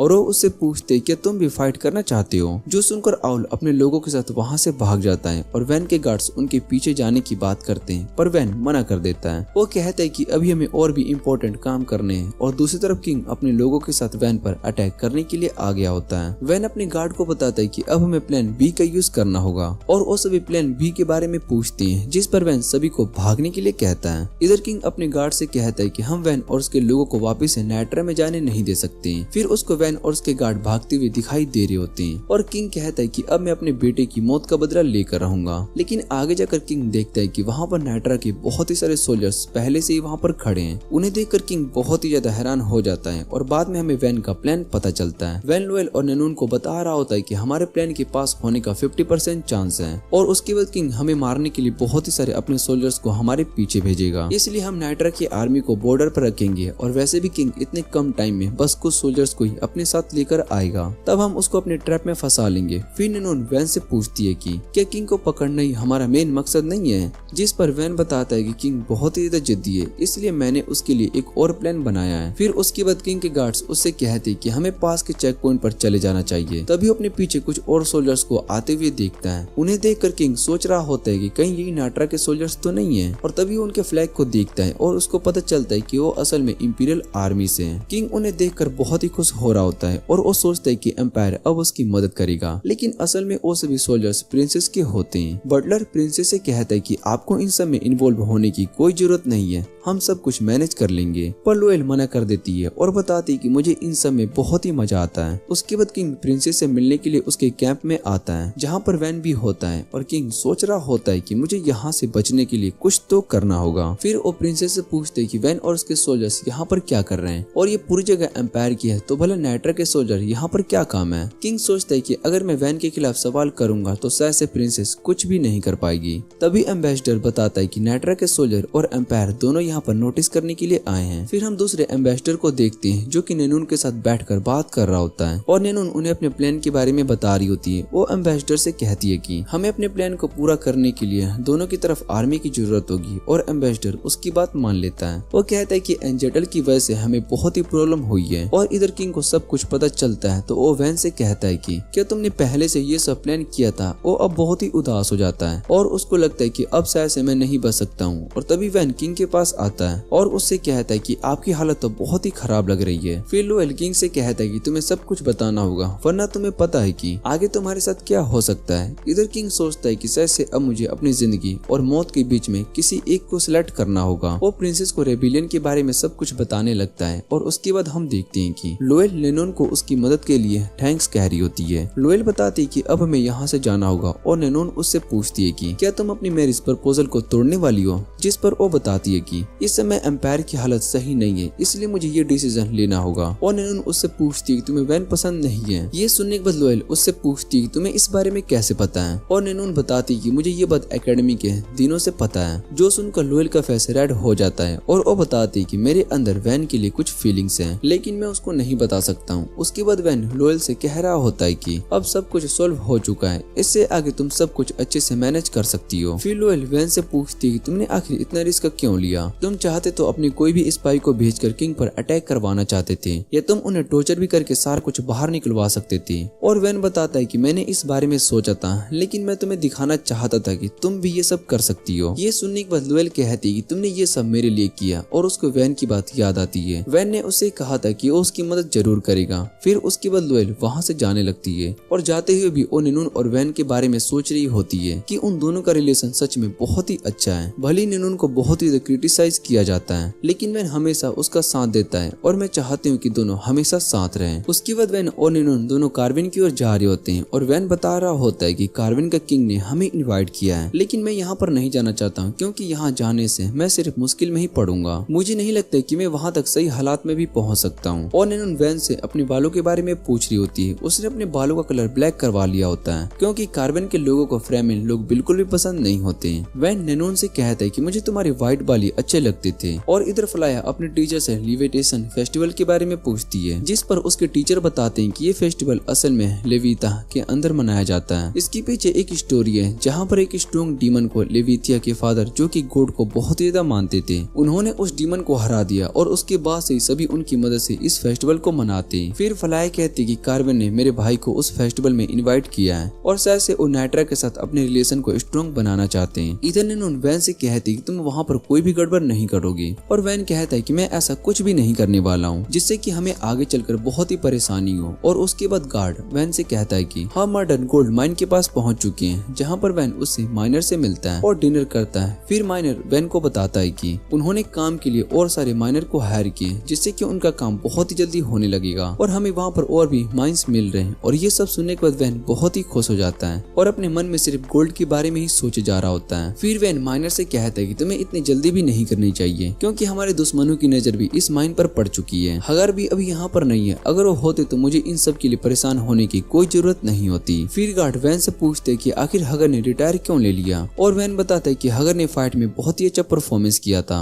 लेकिन उसने मुझे पहले ही बताया था कि उसकी बॉडी और उसका साथ और नहीं दे सकती, इसलिए मैंने उसके डिसीजन की रिस्पेक्ट करते हुए उसको रिटायर होने की परमिशन दे दी। नेनोन पूछती कि इस समय हगर क्या कर रहे होंगे, और वैन बता रहा होता है कि हगर इस समय अपने घर पर फार्मिंग कर रहे होंगे और इसी तरह से अपनी लाइफ को एंजॉय करना चाहते थे, लेकिन सच तो ये होता है कि मैं भी उन्हें रोकना चाहता था। दूसरी तरफ हम कुछ लोगों को देखते हैं जो कि अपने स्पाई इविस से पूछते हैं कि नाइट्रा का प्रिंस सच में फेस्टिवल ऑफ स्पिरिट के अंदर जा रहा है। फिर इविस बताती है कि सच है और इस रास्ते से ही जाने वाले हैं। दूसरे लोग कहते हैं कि हमें अब रॉयल लोगों की कोई जरूरत नहीं है, इसलिए हमें इन्हें खत्म कर देना चाहिए और अपनी खुद की एक नई आर्मी बनानी चाहिए। फिर इविस कहती है कि हमें नाइट्रा के अंदर अपना बेस बनाना होगा। उसके बाद हम देखते हैं कि ओएसएन वैन और उनके गार्ड पर अटैक कर देते हैं और वैन का नाइट उनसे कह रहा होता है, लेकिन वो सभी बहुत ही स्ट्रॉन्ग होते हैं, इसलिए नाइट को वैन वहाँ से भागने के लिए कहता है। फिर नेनोन कैरिज को जंगल में ले जाने लगती है और रास्ते में उनका कैरिज भी टूट जाता है। ये देखकर वो असासिन बहुत ही खुश हो जाते हैं और नेनोन वैन से कहती है कि मैं इन्हें रोकती हूँ, तब तक आप यहाँ से भाग जाओ, पर वैन मना कर देता है। और जैसे ही वो दोनों असासिन उनके पास आते हैं तभी कुछ लोग उन्हें शूट करके मार देते हैं। नेनोन उन्हें देख कर कहती कि ये तो मॉडर्न के रेवेंट्स हैं, और फिर वैन उन्हें अपना नाम बताता है और कहता है कि मैं तुम्हारे प्रिंस से मिलना चाहता हूँ। जिसके बाद वो सभी वैन और नेनोन को अपने बेस पर लेकर जाते हैं, जहाँ पर एक लड़की आती है जो वैन को देखने के बाद कहती कि आप नाइट्रा के प्रिंस हो। फिर उन्हें अपना नाम जीरो बताती है। वो कहती कि मैं यहाँ पर अपने प्रिंस की जगह पर आई हूँ और उनकी हालत बहुत ही खराब है, जिस वजह से वो आपसे नहीं मिल सकते हैं। कार्वेन के साथ हुई लड़ाई में कार्वेन के किंग ने हमारे प्रिंस का फेस पूरी तरीके से जला दिया है। जो सुनने के बाद नेनोन बहुत ही हैरान हो जाती है। फिर जीनो वैन से पूछती है तुम आखिर कहाँ जा रहे थे, और वैन बताता है कि वो फेस्टिवल ऑफ स्पिरिट्स में जा रहा था। ये सुनने के बाद जीनो अपनी स्वॉर्ड निकाल लेती है और वैन से कहती है कि मेरे पास कोई चॉइस नहीं है, इसलिए तुम्हें अब मरना होगा।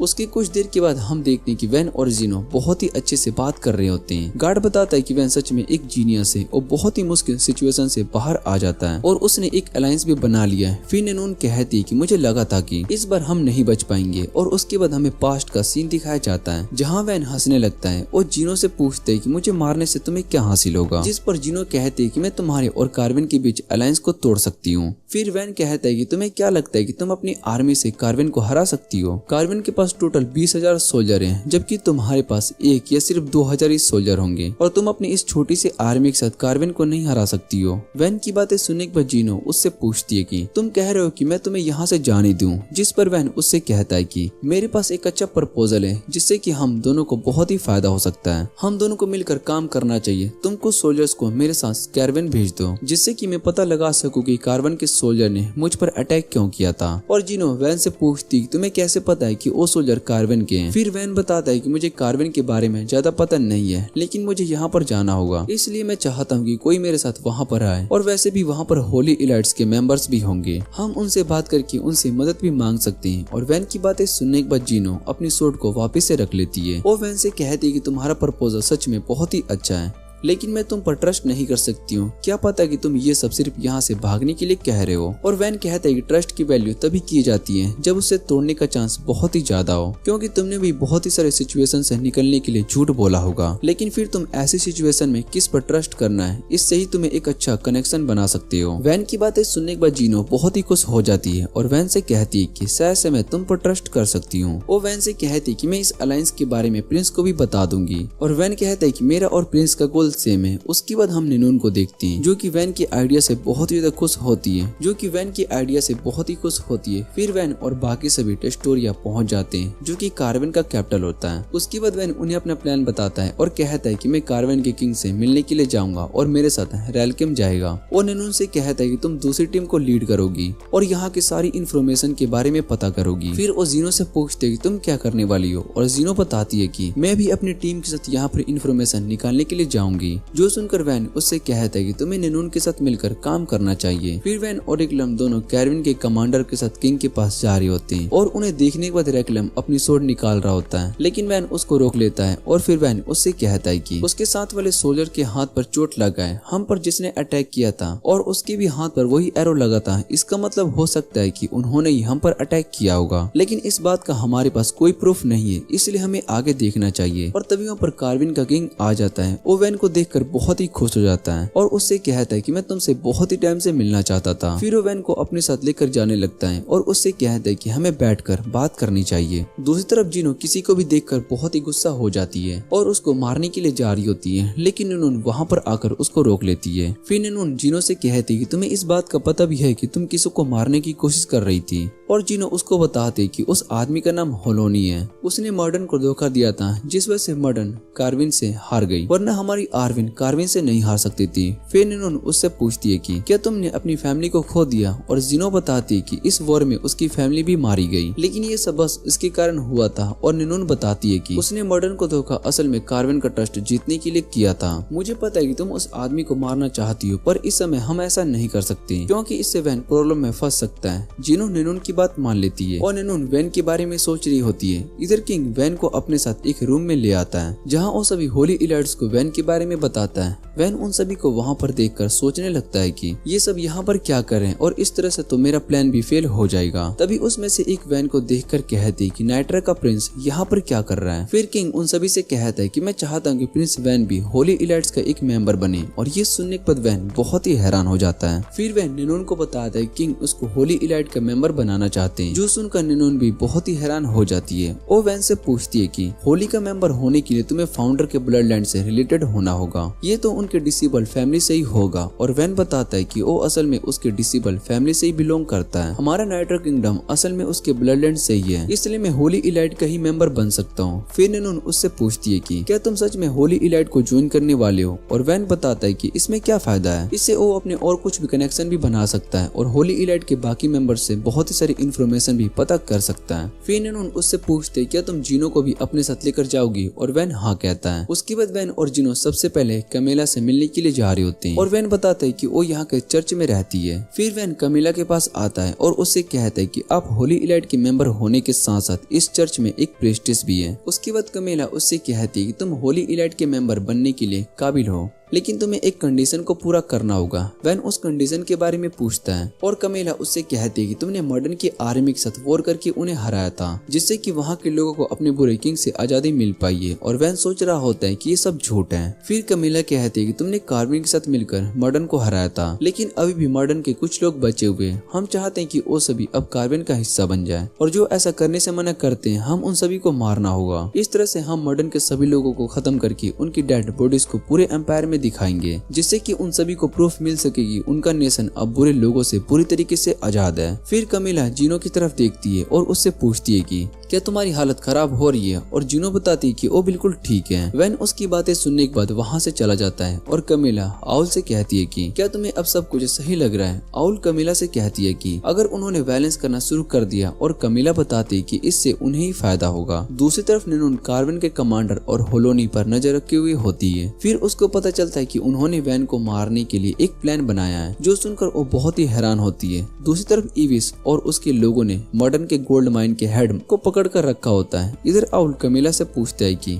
क्या आप सच में प्रिंस वैन को होली इलाइट का मेंबर बनाना चाहती है, जिस पर वो हाँ कह देती है और कहती है कि वैन मॉर्डन को पूरी तरीके से खत्म करने में तुम्हारी मदद कर सकता है। लेकिन आउल बताता है कि प्रिंस वैन असल में हमारे लिए बहुत ही बड़ा खतरा है, और कमेला कहती है कि अब बहुत ही देर हो चुकी है, इसलिए प्रिंस वैन कुछ भी नहीं कर सकता। इधर फलाया टीचर से पूछती है कि भला कार्विन कैसा नेशन है, और टीचर बताते हैं कि कार्विन असल में अपने ब्लड लाइन को लेकर बहुत ही सीरियस रहते हैं, इसलिए वहाँ पर कास्ट सिस्टम का बहुत ही यूज करते हैं और अपने से नीचे कास्ट वाले लोगों को स्लेव की तरह ट्रीट करते हैं। यहाँ तक कि उन्होंने बहुत ही सारे स्लेव्स को भी मारा है, और नाइट्रा भी उनके ब्लड लाइन का हिस्सा है। दूसरी तरफ वह निनून को सब कुछ बता देती है। कार्विन का कमांडर और होलोनी ने आपको मारने का प्लान बनाया है। वैन बताता है कि उसने भी होली इलाइट से बहुत सारी इन्फॉर्मेशन निकाली है। असल में कार्विन ने मॉर्डन के साथ वॉर में हमारी मदद इसलिए की थी क्योंकि उन्हें भी मॉर्डन का गोल्ड माइन चाहिए था, लेकिन किंग वॉर नहीं करना चाहता था, इसलिए उसने होली इलाइट का यूज किया, और होली इलाइट को भी इसमें अपना फायदा दिख रहा था, जिस वजह से उन्होंने किंग का साथ दिया। लेकिन नाइट्रा मॉर्डन से वॉर में जीत गई और हमने उनके माइन पर भी कब्जा कर लिया। जब ये बात कार्विन के किंग को पता चली तो उन्होंने मुझे होली इलाइट का मेंबर बनने के लिए यहाँ पर इन्वाइट किया, ताकि मैं किंग के एहसान के नीचे दबा रहूं, और तभी रूम में जिनो आ जाती है। वो वैन से कहते कि मैं कल तुम्हारे साथ किंग से मिलने मिलने के लिए जाऊंगी, पर वैन उसको साथ ले जाने से मना कर देता है और कहता है कि मैं तुम्हें किंग को मारने नहीं दूंगा। जिस पर जीनो बताती है कि मैं किंग को नहीं मारने वाली हूँ और वैन जीनो से कहता है कि तुम मुझे एक अच्छा रीजन दो जिससे कि मैं तुम्हें अपने साथ ले सकूं। और जीनो बताती है कि अभी मेरे पास कोई भी रीजन नहीं है, लेकिन मैं तुम्हें जल्दी से एक रीजन बता दूंगी। और वैन उसकी बातें उससे कहता है कि मैं तुम पर ट्रस्ट नहीं कर सकता हूँ। फिर जीनो वैन से वही बात कहती है जो कि वैन ने उससे कहा था। ट्रस्ट की वैल्यू तभी होती है जब उसके टूटने के चांस बहुत ही ज्यादा हो। वैन जीनो की बात मान लेता है और अगले दिन वो दोनों किंग से मिलने के लिए चले जाते हैं, जहाँ किंग वैन को अपने मिनिस्टर होलोनी के बारे में बताता है। वैन सोचने लगता है कि किंग अपने ब्लड लाइन को लेकर बहुत ही ज्यादा सीरियस रहते हैं और शायद से उनके मिनिस्टर को भी ये बात पसंद नहीं है, इसलिए उन्हें बाहर के लोगों से मदद लेनी पड़ रही है। और फिर किंग वैन से कहता है कि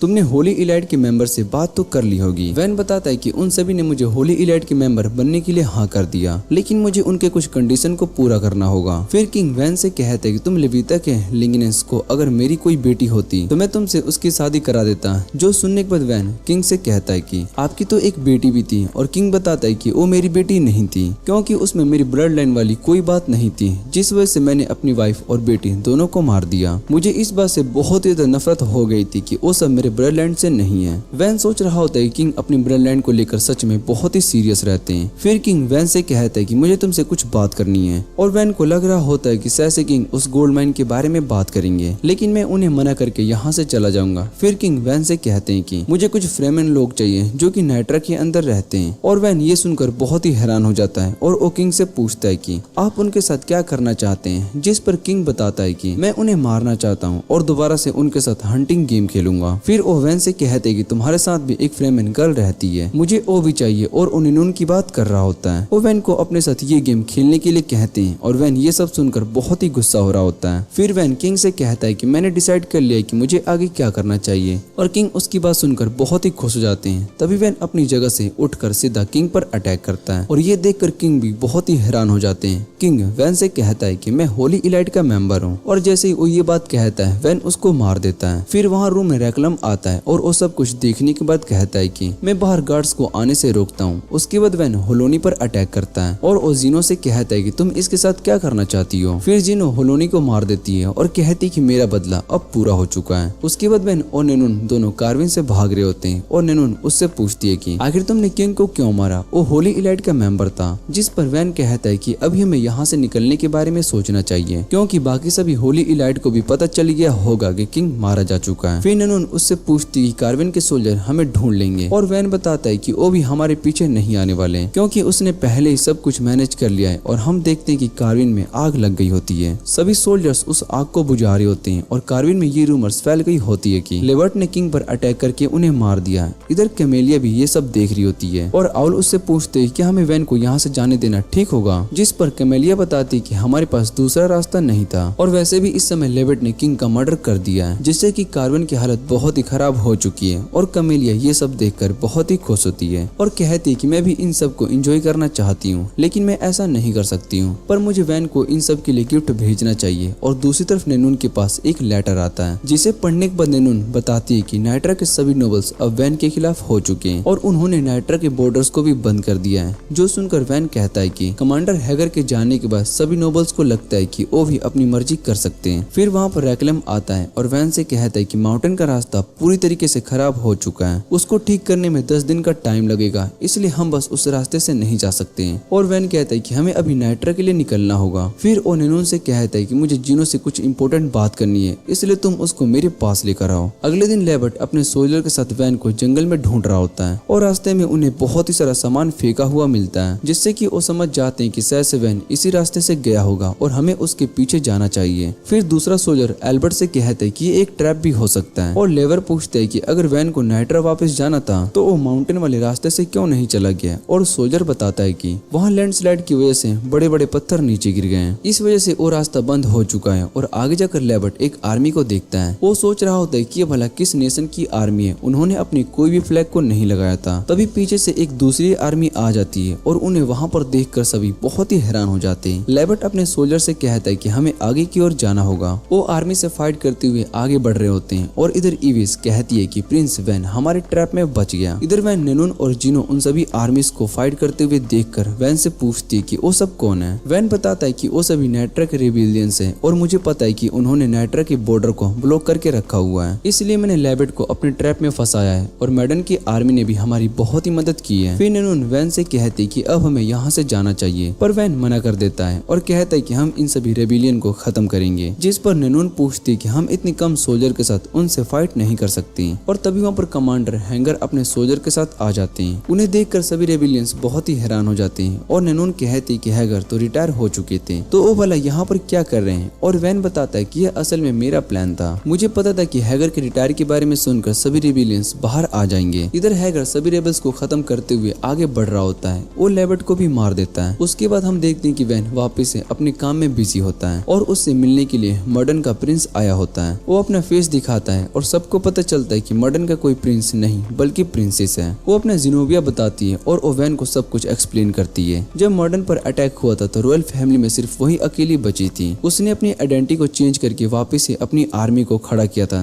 ताकि वो अपने नेशन को बचा सके। इसलिए वो कुछ ऐसे लोगों को ढूंढ रही थी जिस पर वो ट्रस्ट कर सके। और जिनोविया बताती है कि मेरे फादर असल में मुझसे बहुत ही नफरत करते थे, इसलिए उन्होंने मुझे रॉयल पैलेस से दूर भेज दिया और मैं मर्डन से दूर एक विला में रहती थी और उसी वजह से वॉर की बात में बच गई। दूसरी तरफ हम कैमेलिया को देखते हैं जो कि बता रही होती है कि मर्डन की बची हुई आर्मी अब नाइट्रा की मदद ले रही है, जो सुनकर इविस कैमेलिया से कहती कि ये सब मेरी गलती है और मुझे वैन पर अच्छे से नजर रखना चाहिए था। फिर कैमेलिया एविस से कहती कि अब हमें एक अच्छा प्लान बनाना होगा। और दूसरी तरफ जिनोविया वैन से कहती कि तुम मर्डन को नाइट्रा का एक वेटरन स्टेट बना लो, जो सुनकर वैन बहुत ही हैरान हो जाता है। और जिनोविया कहती है कि मैं अपनी रॉयल फैमिली में सिर्फ अकेली मेंबर बची हूँ, मुझे नेशन को रूल करना अच्छा नहीं लगता है, इसलिए मैं चाहती हूँ कि तुम इसमें मेरी मदद करो और इस तरह से मर्डन तुम्हारी शील्ड बनकर काम करेगी। वैन उसकी बात मान लेता है और बाकी सभी लोग बात करने लगते हैं। पहले हमने वॉर में मर्डन के साथ फाइट करी, उसके बाद हम उसके साथ अलायंस कर रहे हैं। 200 साल से ऐसा कुछ भी नहीं हुआ, लेकिन अब हमारा नेशन बहुत ही अच्छे से ग्रो कर रहा है। ये सब देखकर बाकी सभी बहुत ही खुश हो जाते हैं और वैन सोचने लगता है कि आखिर मैंने ऐसा क्यों किया जिस वजह से मेरे साथ ये सब हो रहा है। मैं तो बस एक नॉर्मल लाइफ जीना चाहता हूँ। उसके बाद हम लोयल को देखते हैं जो कि मेयर से बात कर रही होती है और मेयर बताता है कि एम्पायर में बहुत ही सारे गेस्ट आने वाले हैं, इस समय थ्रोन के सभी वारिस को बैठकर बात करना चाहिए। और लोयल उनकी बात समझ जाती है। फिर वो अपने रूम में ब्रेंडल से कहती है कि मैं मेयर के सामने अपना प्लान फेल नहीं होने दे सकती हूँ। ब्रेंडल लोयल से कहती है कि मेयर एक अच्छे इंसान है और यहाँ लोग मेयर को बहुत ही सपोर्ट करते हैं, इसलिए हमें उनके साथ की जरूरत पड़ेगी। और फिर लोयल वहाँ पर बोर हो रही होती है, इसलिए वो ब्रेंडल से कहती है कि मैं गेस्ट को देखने के लिए जा रही हूँ। जिस पर ब्रेंडल लोयल से कहती है कि आपको ये करने की कोई जरूरत नहीं है, इससे आपकी प्रिंसेस इमेज खराब हो सकती है। फिर लोयल बताती कि हमें अपने गेस्ट की रिक्वेस्ट करनी चाहिए, इसलिए हम नाइट्रा से अपने गेस्ट से मिलने के लिए जा रहे हैं। असल में लोयल वैन का परेशान फेस देखना चाहती है और जैसे ही वो नीचे आती है वो बहुत ही हैरान हो जाती है क्योंकि वैन की जगह पर उसकी वैन फैलाया आई थी। और हम वैन को देखते हैं जो अपने मिनिस्टर के साथ बैठकर मीटिंग कर रहा होता है और वो उनसे पूछता है कि हमें एम्पायर की इन्विटेशन को एक्सेप्ट कर लेना चाहिए। जिस पर मिनिस्टर वैन से कहता है कि आपका अभी एम्पायर जाना ठीक नहीं होगा, इसमें बहुत ही रिस्क है। फिर दूसरा मिनिस्टर कहता है कि अगर हम एम्पायर की इन्विटेशन को एक्सेप्ट नहीं करेंगे तो शायद से हमारे बीच में हुए अलायंस में प्रॉब्लम आ सकती है। सब इस बारे में सोच रहे होते हैं कि अब उन्हें क्या करना चाहिए। और तभी फलाया कहती कि वो अपने भाई की जगह पर एम्पायर करेगी और तभी फलाया कहती कि वो अपने भाई की जगह पर एम्पायर जाएगी। ये सुनने के बाद सभी बहुत ही हैरान हो जाते हैं और वैन अपनी बहन की बात सुनकर खुश हो जाता है। वो सोच रहा होता है कि फलाया को वहाँ पर देखकर लोयल भी बहुत ही हैरान हो जाएगी। वैन फलाया से कहता है कि तुम और नैनून दोनों साथ में एम्पायर जाओगे। उसके बाद नैनून फलाया को बता रही होती है कि लोयल और उसके भाई सब किंग की पोजीशन के लिए आपस में ही लड़ रहे हैं। लोयल ने हमें इसलिए इन्वाइट किया था ताकि वो हमारा सपोर्ट जीत सके और उसने पहले से कुछ नेशन को अपने साइड कर लिया है। वो सभी लोग असल में एम्पायर के फ्यूचर को लेकर डरे हुए हैं, लेकिन लोयल की आर्मी असल में उसके भाइयों की आर्मी से छोटी है। लेकिन अगर कोई भी लोयल पर अटैक करता है तो वो खुद एक विलेन बन जाएगा और ये सब असल में सब कुछ लोयल ने प्लान किया है। ये सब सुनने के बाद फलाया कहती है कि लोयल तो सच में बहुत ही स्मार्ट है। उसके बाद लोयल फलाया को अपने भाइयों से मिलवाने के लिए जाती है जहाँ पर उसका भाई फलाया से मिलता है। फिर प्रिंस मेलफ्रेड फलाया को देखने के बाद उससे कहता है कि मैंने तुम्हारे बारे में सुना है। फलाया अपने भाई की बात याद करती है कि उसने उसको मेलफ्रेड के बारे में बताया था कि वो सबसे छोटा प्रिंस है। इस समय मेलफ्रेड सभी नेशन को अपने साथ कर रहा है ताकि आगे चलकर वो उनके सपोर्ट से किंग बन सके।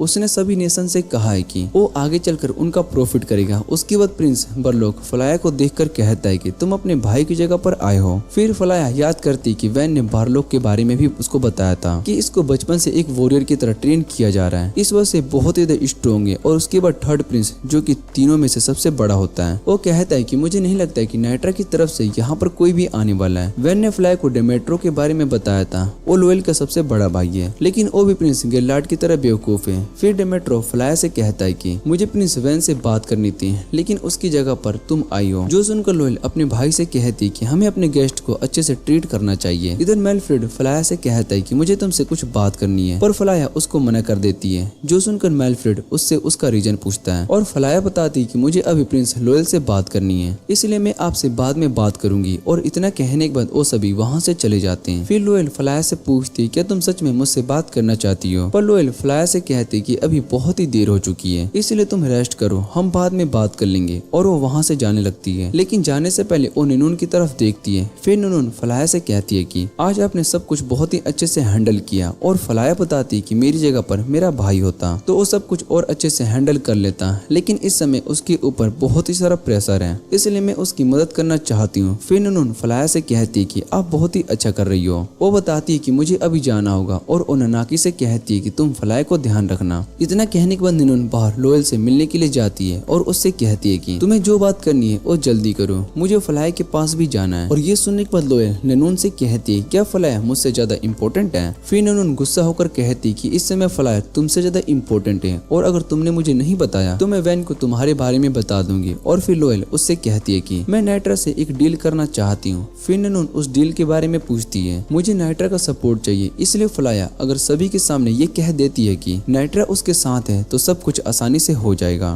फिर ननून उससे पूछती कि इन सब के बदले में हमें क्या मिलेगा। उसके बाद सीन चेंज हो जाता है और इधर ननाकी फ्लाया को बताता है कि लंबे लोगों के ऊपर सभी का ध्यान बहुत ही जाता है, इसलिए वो आदमी छोटा होने के बाद भी सभी को अपनी तरफ अट्रैक्ट कर रहा है और सभी लोगों के पैर भी उसकी तरफ हैं, जिससे कि पता चलता है कि वो सभी लोग उसकी बातों में बहुत ही इंटरेस्ट ले रहे हैं। और फ्लाया उससे पूछती है कि तुम्हें ये सब कैसे पता, जिस पर ननाकी बताती है कि मैं एक बॉडीगार्ड हूँ और मुझे लोगों की बॉडी लैंग्वेज से उनके बारे में पता चल जाता है। फिर ननाकी उससे पूछते है कि भला आप लोगों को ऑब्जर्व करना क्यों सीख रही हो। और फ्लाया बताती कि मैं भी लोएल की तरह बनना चाहती हूँ। वो अपनी बातों से कोई भी सिचुएशन को आराम से हैंडल कर लेती है और वो सभी को कंट्रोल करना भी जानती है। दूसरी तरफ लोएल ननून से कहते कि मैं सबमिट की सभी इन्फॉर्मेशन तुम्हें दूंगी। मुझे पता है कि इस समय वैन को भी सारी इन्फॉर्मेशन चाहिए, इसलिए तुम्हें मेरी डील को एक्सेप्ट कर लेना चाहिए। और ननून उससे कहती है कि वैन ने मुझे पहले ही बता दिया था कि तुम किसी डील के बारे में बात करोगी, जिस वजह से उसने मुझे पहले ही तुम्हारे साथ डील करने से मना कर दिया। फिर लोएल बताती कि वैन अपनी बहन के लिए परेशान है, वो चाहता है कि उसकी बहन आगे चलकर कुछ बने। मुझे ये बात पता है कि उसको एम्पायर से कुछ भी फर्क नहीं पड़ता। और ननून उससे कहती है कि अगर तुम वैन का ध्यान अपनी तरफ करना चाहते हो तो तुम्हें एम्पायर को अपनी कंट्रोल में रखना होगा। और लोएल उसकी बात समझ जाती है और उससे कहती है कि मैं अपनी पूरी कोशिश करूंगी। उसके बाद हम देखते हैं कि लोएल अपने भाइयों के पास आती है और वो सभी शायद से कोई मीटिंग कर रहे होते हैं। अगले दिन मेयर ननून और फ्लाया को पूरा शहर घुमा रहे होते हैं और ननून सोच रही होती है कि भला मेयर हमें शहर क्यों घुमा रहे हैं, शायद से इन सभी को कुछ नाइट्रा से चाहिए होगा। और उसके बाद वो सभी एक असेंबली में आ जाते हैं जहाँ पर लोग पानी की प्रॉब्लम के बारे में बातें कर रहे होते हैं। फिर फ्लाया मेयर से पूछती है कि यहाँ पर भला क्या हो रहा है। मेयर उसको बताता है कि यहाँ असेंबली में सभी मर्चेंट्स आकर स्टेट्स पॉलिसी पर बात करते हैं, क्योंकि मर्चेंट्स यहाँ के शहर को चलाते हैं, इसलिए वो सभी खुद पॉलिसीज बना रहे हैं। और आज का टॉपिक बहुत ही इंटरेस्टिंग है क्योंकि आज पानी की प्रॉब्लम को लेकर बात हो रही है। फ्लाई को ये सब बहुत ही अच्छा लगता है। फिर मेयर फ्लाई की तरफ देखकर सोचने लगता है कि नाइट्रा की प्रिंसेस बहुत ही एजुकेटेड है, लेकिन इसके अंदर कुछ और खास बात भी है। दूसरी तरफ डेमेट्रियो बहुत ही ज्यादा गुस्सा हो रहा होता है और वो कहता है कि ये थ्रोन मेरा है और उसको मैं लेकर रहूंगा। वो नाइट्रा पर भी गुस्सा हो रहा होता है और वो कहता है कि उन्होंने यहाँ पर एक छोटी बच्ची को भेजकर गलती की है। वो छोटा सा नेशन मेरे आगे कुछ भी नहीं है, वो सिर्फ अपने अच्छी किस्मत की वजह से अभी तक सेफ है, पर मैं अब उन्हें उसकी इस गलती और मेरे डिसरिस्पेक्ट के लिए सजा देकर रहूंगा। इधर फ्लाया अपने रूम में सो रही होती है और ननून कहती है कि फ्लाया कल भी असेंबली में जाना चाहती है, इसलिए ननाकी तुम उसके साथ रहोगी। फिर फ्लाया रूम से बाहर जाती है जहाँ पर उसको लोएल मिलती है। लोएल फ्लाया से कहती है कि मेरे पास सबमिट की पूरी इन्फॉर्मेशन है और अगर तुम्हें वो चाहिए तो तुम्हें मेरे साथ डील करना होगा। जो सुनने पर ननून उसका हाथ मोड़ देती है और लोएल फ्लाया से कहती है कि मैं यहाँ की प्रिंसेस हूँ, तुम मेरे साथ ऐसा नहीं कर सकती हो। और ननून उससे कहती है कि मुझे तुम्हारे स्टेटस से फर्क नहीं पड़ता क्योंकि तुम मेरी दोस्त हो। और फिर वहाँ पर एक मेड आ जाती है और ननून को बताती है कि प्रिंसेस डेमेट्रो आपसे और प्रिंसेस फ्लाया से मिलना चाहते हैं। उसके बाद वहाँ पर डेमेट्रियो आ जाता है और वो लोएल से पूछता है कि तुम यहाँ पर क्या कर रही हो। और लोएल बताती कि मैं फ्लाया के साथ चाय पी रही थी। फिर फ्लाया प्रिंस से पूछती कि आप यहाँ पर किस काम से आई हो। और डेमेट्रियो बताता है कि मैं प्रिंसेस फ्लाया से शादी करने के लिए आया हूँ। जो सुनकर सभी बहुत ही हैरान हो जाते हैं और फ्लाया इसका रीजन पूछती है, जिस पर डेमेट्रियो बताती है कि अभी हालत को देखते हुए नाइट्रा और एम्पायर के बीच के अलायंस को स्ट्रॉन्ग बनाना चाहता हूँ, इसलिए ये प्रपोजल सबसे अच्छा होगा। और उसकी बातें सुनने के बाद फ्लाया उससे कहती है कि आप नाइट्रा के बारे में सोच रहे हैं, इस बात से मैं बहुत ही खुश हूँ। और लोएल अपने भाई से कहती है कि ये कुछ ज्यादा ही जल्दी नहीं हो जाएगा, हमें थोड़ा टाइम लेकर इस बारे में सोचना चाहिए। और डेमेट्रियो कहता है कि इसमें दोनों नेशन का फायदा है, इसलिए ज्यादा सोचने की कोई जरूरत नहीं है, तुम्हें सीधा हाँ कर देनी चाहिए। और वो मन में ही सोच रहा होता है कि अब वैन मेरे ट्रैप में फंस जाएगा, क्योंकि वैन यहाँ पर नहीं है। और अगर एक बार मेरी शादी फ्लाया से हो गई तो नाइट्रा भी मेरे कंट्रोल में आ जाएगा। फिर वो फ्लाया से कहता है कि तुम्हें ये डिसीजन खुद लेना होगा, क्योंकि इस समय तुम्हारा भाई यहाँ पर नहीं है। जो सुनने के बाद फ्लाया सोचती कि मुझे ये डिसीजन खुद ही लेना होगा, और मुझे पता है कि डेमेट्रियो कुछ गलत करने के बारे में ही सोच रहा है। फिर फ्लाया कहती कि मैं अभी बहुत ही छोटी हूँ और मुझे इन सब के बारे में ज्यादा कुछ नहीं पता, इसलिए मुझे थोड़ा टाइम लगेगा। इस मैटर के बारे में मुझे अपनी फैमिली से भी बात करनी पड़ेगी। उसकी बातें सुनने के बाद डेमेट्रियो गुस्सा हो जाता है और उससे कहता है कि तुम्हारे नेशन को खत्म कर दूंगा, जिस वजह से तुम्हें अपनी इस बात से बहुत ही रिग्रेट फील होगा। और तभी वहाँ पर वैन आ जाता है। वो कहता है क्या तुम सभी नाइट्रा के बारे में कुछ गलत करने के बारे में सोच रहे हो? और वैन को देखने के बाद डेमेट्रियो बहुत ही हैरान हो जाता है। फ्लाया अपने भाई को वहाँ पर देखकर पूछती है कि तुम यहाँ पर क्या कर रहे हो? और वैन बताता है कि उसने अपने काम को खत्म कर लिया था, इसलिए वो अब यहाँ पर सेरेमनी को अटेंड करने के लिए आया है। और वैन ननून के पास आता है और उसे यहाँ की सिचुएशन के बारे में पूछता है। ननून उसको एक पेपर पर लिख कर देती है कि डेमेट्रियो असल में फ्लाया से शादी करना चाहता है। जो पढ़ने के बाद वैन सोचने लगती है कि आखिर इसने ये डिसीजन क्यों लिया। फिर डेमेट्रियो वैन को वहाँ पर देखने के बाद उससे कहता है कि तुम इस प्रपोजल के बारे में क्या सोचते हो? जो सुनने के बाद वैन उससे कहता है कि मुझे ये प्रपोजल बहुत ही अच्छा लगा, इस शादी से दोनों नेशन का अलायंस बहुत ही स्ट्रॉन्ग हो जाएगा, हमारे बीच में एक अच्छा सा कनेक्शन भी बन जाएगा, मतलब कि रिलेशन। और मुझे इस शादी से कोई प्रॉब्लम भी नहीं है, क्योंकि दोनों नेशन के बीच में 2 मैरिज होगी। और ये सुनने के बाद डेमेट्रियो वैन से पूछता है कि तुम कहना क्या चाहते हो? फिर वैन बताता है कि मेरी और लोएल की मैरिज की प्रपोजल की बात चल रही है। और डेमेट्रियो ये सुनने के बाद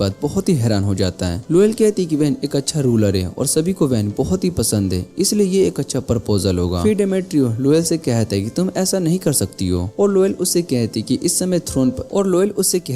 समय थ्रोन पर कोई भी नहीं बैठा है, इसलिए कोई भी अपना डिसीजन खुद ले सकता है और तुम भी यही कर रही हो। तभी ननून कहती है कि नाइट्रा फैमिली में एक रूल है कि वो एक फैमिली में 2 शादी नहीं कर सकते। जो सुनने के बाद वैन डिमिट्रो से कहता है कि इसका मतलब है कि शायद से तुम्हारा मैरिज प्रपोजल भी नहीं हो सकता। फिर डिमिट्रो कहता है कि इसके बारे में हम कल बात करेंगे। और इतना कहने के बाद वो वहाँ से चला जाता है। लोएल भी वहाँ से चली जाती है और फ्लाया वैन को वहाँ पर देखकर बहुत ही खुश हो जाती है। वो वैन से कहती है कि आप सही टाइम पर आ गए हो। और वो वैन से पूछती है कि आप इस प्रपोजल के बारे में क्या सोच रहे हो? जिस पर वैन बताता है कि मैं इसके लिए मना कर दूंगा, क्योंकि मुझे पता है कि तुम इस शादी से खुश नहीं हो। ये सुनकर लफाया खुश हो जाती है। और फिर ननून वैन से पूछती है क्या आपका यहाँ पर आना ठीक डिसीजन है? वैन बताता है कि मैंने नाइट्रा में बहुत ही सारे इंपॉर्टेंट काम कंप्लीट कर लिया है, इसलिए मैं यहाँ पर आ गया हूँ। वो सोच रहा होता है कि इस समय लेवेंटेंस क्या कर रहे हैं, और वो सोचता है कि वैन को चक्कर आने लगते हैं। ननून उससे पूछती है कि तुम्हें क्या हुआ? और वैन बताता है कि मैं बहुत ही दिनों से सोया नहीं हूँ, जिस वजह से मैं बहुत ही थक चुका हूँ। और ननून उसको एक लेटर देती है और कहती है कि लोएल तुमसे बात करना चाहती है। उसके बाद वैन सीधा लोएल के पास आता है और उससे पूछता है कि तुम मुझसे क्या बात करने वाली हो? जिस पर लोएल उससे कहती है कि मैं तुमसे कुछ बात नहीं करना चाहती हूँ। और वैन समझ जाता है और लोएल से कहता है कि तुम चाहती हो कि तुम्हारे भाई आपस में बात कर ले और ये डिसीजन निकाले कि अगला एम्पायर किसको बनाना चाहिए। फिर लोएल बताती है कि सोबिट का असली मकसद एम्पायर को सिलेक्ट करना नहीं, बल्कि वो तीनों असली पावर दिखाना चाहते हैं। वैन कहता है कि उन तीनों ने बड़े बड़े किंगडम को अपने साइड किया है, लेकिन लोएल के पास स्ट्रॉन्ग नेशन का सपोर्ट भी नहीं है, यहाँ तक कि उसको इन सोबिट का कैंडिडेट भी नहीं माना जाता। और लोग भी नया एम्पायर बनना चाहते हैं, इसलिए इतना कम टाइम के अंदर लोएल को अगर सही लोगों के सामने आकर उन्हें इम्प्रेस करना पड़े तो भी ये पॉसिबल नहीं है। और लोएल वैन से पूछती है कि तुम्हें क्या लगता है? वैन लोएल से पूछते है कि तुम बेवकूफ हो और तुम्हें हार नहीं माननी चाहिए, वैसे भी अगर कोई प्रॉब्लम होगी तो मैं तुम्हारी मदद करूंगा। फिर वैन लोएल से कहता है कि शायद से मेरे यहाँ आने के बारे में कुछ लोगों को पता चल चुका होगा, इसलिए मुझे यहाँ से जाना होगा। और दूसरी तरफ एक सर्वेंट मेल्ड्रिफ को वैन के बारे में बताता है कि वो एम्पायर में आ चुका है। यहाँ तक कि वैन और डेमेट्रो के बीच में कुछ बातें भी हुई है। मेल्फ्रेड वैन के रिकॉर्ड्स को देख रहा होता है और कहता है कि वैन सच में एक जीनियस है, उसके जितना स्मार्ट पर्सन कोई भी नहीं था, जिस वजह से एकेडमी के बुक्स में से भी उसके सभी रिकॉर्ड्स को छुपा कर रखा गया है। लेकिन वो डिमेट्रिया का किंग है और हमारे रास्ते में आ सकता है, इसलिए उसको मारना होगा। जब वो डिमेट्रियस से मिलने के लिए जाएगा तब हम उसको मारेंगे और ऐसे ही हम उन लोगों को खत्म करेंगे जो कि मेरे एम्पायर बनने के रास्ते में आएगा। अगले दिन वैन डिमेट्रियस से मिलने के लिए जा रहा होता है और निनून उसके लिए परेशान हो रही होती है। फिर वैन उससे कहता है कि मैं सब कुछ हैंडल कर सकता हूँ और वो निनून से फलाया के बारे में पूछता है, जिस पर निनून बताती कि फलाया इस समय असेंबली गई हुई है और असेंबली में आज टैक्स को लेकर बहुत ही बात होती है। फिर कुछ लोग फलाया के पास आते हैं और उससे कहते कि आप चाहो तो इस डिबेट में पार्ट ले सकती हो क्योंकि आप ये सब बहुत ही इंटरेस्ट से देख रही हो। और दूसरी तरफ वैन भी डिमेट्रियस से मिलने के लिए जाता है जहाँ मेड उनके लिए चाय लेकर आती है, लेकिन वैन पहले उस मेड को ही चाय पीने के लिए कहती है। जो सुनने के बाद डिमेट्रियो वैन से कहता है कि तुम्हें क्या लगता है कि मैंने तुम्हें मारने के लिए इस चाय में पॉइजन मिलाई होगी। उसके बाद वो खुद चाय को उठाकर पी लेता है और वैन से कहता है कि तुम जैसे डरपोक इंसान से भला कोई कैसे इम्प्रेस हो सकता है। लेकिन उसके बाद में डिमेट्रियो नीचे गिर जाता है और वैन निनून से कहता है कि अब वो सभी हमें पकड़ने के लिए आएंगे।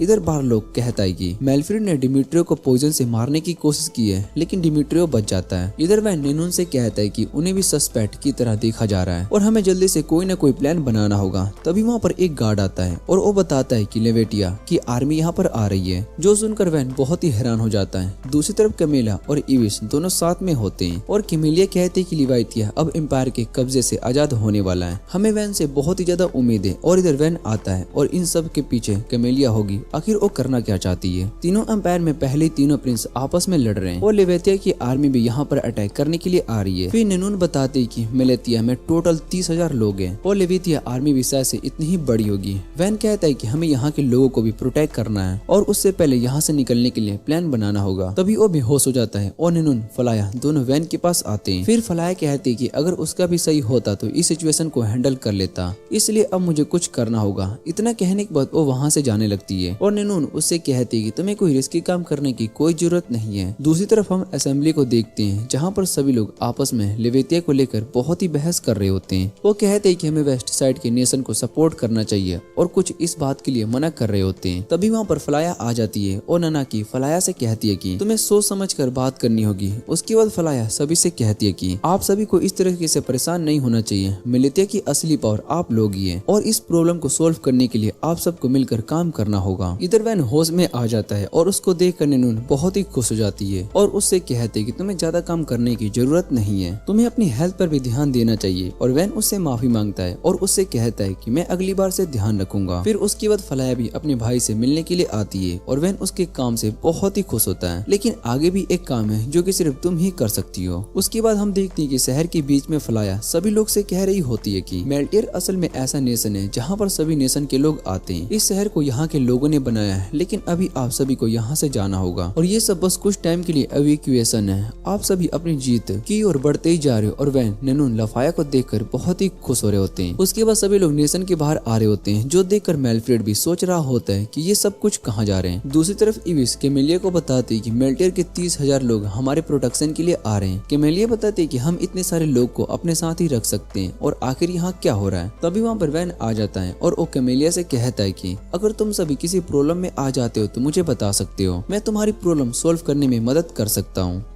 वैन कैमिलिया और किंग गुर्गेन को उसकी मदद के लिए थैंक्स कह रहा होता है और बताता है कि आपकी मदद से हम सभी लोगों को प्रोटेक्ट कर पाए। जो सुनकर कैमिलिया बताती है कि हम तो यहाँ पर तीनों प्रिंस की लड़ाई की वजह से आए थे, वैसे भी हम चाहते हैं कि सभी लोग उनके डर से आजाद हो जाएं। और कैमिलिया किंग गुर्गेन से कहती है कि यही हमारा प्लान था, जिस पर वो हाँ कह देता है। और वैन उन्हें मेयर के बारे में बताता है जो कि मिलिटिया को इतने सालों से मैनेज कर रहे थे। फिर वैन उससे कहता है कि तुम अपनी आर्मी के कुछ रिसोर्सेज को हमें दे दो। और कैमिलिया कहती है कि अगर हम मिलिटिया के लोगों को अपने प्रोटेक्शन से बाहर निकाल दें तो हम क्या करेंगे। और वैन कहता है कि उसके बाद वो सभी रिसोर्सेज को तुमसे ज्यादा प्राइस में बाय करेंगे। लेकिन लिविटिया के लोग अपनी गॉड पर बहुत ही ज्यादा बिलीव करते हैं, इसलिए वो इस तरह का काम नहीं करने वाले। लेकिन तुम चाहो तो ज्यादा पैसे ले सकती हो। और वैन की बातें सुनने के बाद कैमिलिया सोच रही होती है कि ये सच में बहुत ही स्मार्ट है। अगर मैंने अपने सभी रिसोर्सेज दे दिए तो हमें यहाँ से वापस जाना होगा, और इसलिए वो वैन को मना करने के बारे में सोच रही होती है। लेकिन तभी किंग गुरवेन कहता है कि मुझे तुम्हारा प्रपोजल एक्सेप्ट है। जो सुनने के बाद कैमिलिया बहुत ही हैरान हैरान हो जाती है। वो गुरवेन से पूछती है कि तुमने हाँ क्यों कहा, और वो गुरवेन उसको बताता है कि मैं आर्मी का इंचार्ज हूँ, इसलिए मुझे आर्मी के बारे में ज्यादा पता है। और गुरवेन सोच रहा होता है कि वैन असल में मिलिटिया के लोगों को उनके खिलाफ ही यूज कर रहा है, जिससे कि वो अपने नेशन वापस से ले सके और तीनों प्रिंस की पावर भी कम हो सके। फिर कमीलिया कहते हैं कि हम उन रिसोर्सेज को ही सेल करेंगे तो हम पर ज्यादा होंगे। उनकी बातें सुनने के बाद वैन बहुत ही खुश हो जाता है और उससे कहता है कि मुझे यहाँ से जाना होगा। दूसरी तरफ बार लोग सोच रहा होता है कि वैन ने मिलिटिया के लोगों को अब अपने साथ कर लिया है और उन्हें मिलिटिया के खिलाफ कर रहा है। उसके बाद हम देखते हैं कि मिलिटिया के लोग नीचे आ रहे होते हैं। वैन उन्हें देखने के बाद कहता है कि प्रिंस को ये बात अच्छे से पता है, मिलिटिया के लोग उसके लिए बहुत ही इम्पोर्टेंट है, वो असल में उनके लिए प्रॉफिट है, और अगर प्रिंस उन्हें मारने की कोशिश करता है तो वो अपना सारा प्रॉफिट खो देगा। उसके बाद वैन लोएल को एक मीटिंग बुलाने के लिए कहता है जहाँ पर दोनों प्रिंस भी आए होते हैं। वैन उनसे कहता है कि डिमिट्रो को मारने की कोशिश तुम दोनों में से किसी एक ने की है, जिस पर वो दोनों हाँ कहने लगते हैं। फिर वैन बताता है कि यहाँ पर स्पाई और असासियन का आना इम्पॉसिबल है, क्योंकि मिलिटिया के अंदर बहुत ही सिक्योरिटी है, इसलिए डिमिट्रो को मारने की कोशिश शायद से उसने खुद की है। और ये सुनने के बाद दोनों कहते हैं कि ऐसा नहीं हो सकता, वो बेवकूफ नहीं है जो खुद की जान ले लेगा। और वैन बताता है कि डिमिट्रो असल में खुद की जान खतरे में डालकर सभी लोगों को अपनी साइड पर करना चाहता है, जिससे कि सभी उसको सपोर्ट करें। और लोएल बताते हैं कि उसको भी यही लगता है, क्योंकि डिमिट्रो असल में सब बिट भी नहीं चाहता था। फिर बार लोग वैन से पूछते हैं कि अब हमें क्या करना चाहिए, अगर डिमिट्रो ने ये सब किया है तो उसको इसके लिए बहुत ही बड़ी सजा देनी होगी। और वैन बताता है कि तुम उसे अपने सारे रिलेशन खत्म कर दो, जिससे कि अब वो आगे थ्रोन के लिए लड़ सकेगा। और बार लोग सोचने लगता है कि अगर मैंने वैन की इस आइडिया को एक्सेप्ट नहीं किया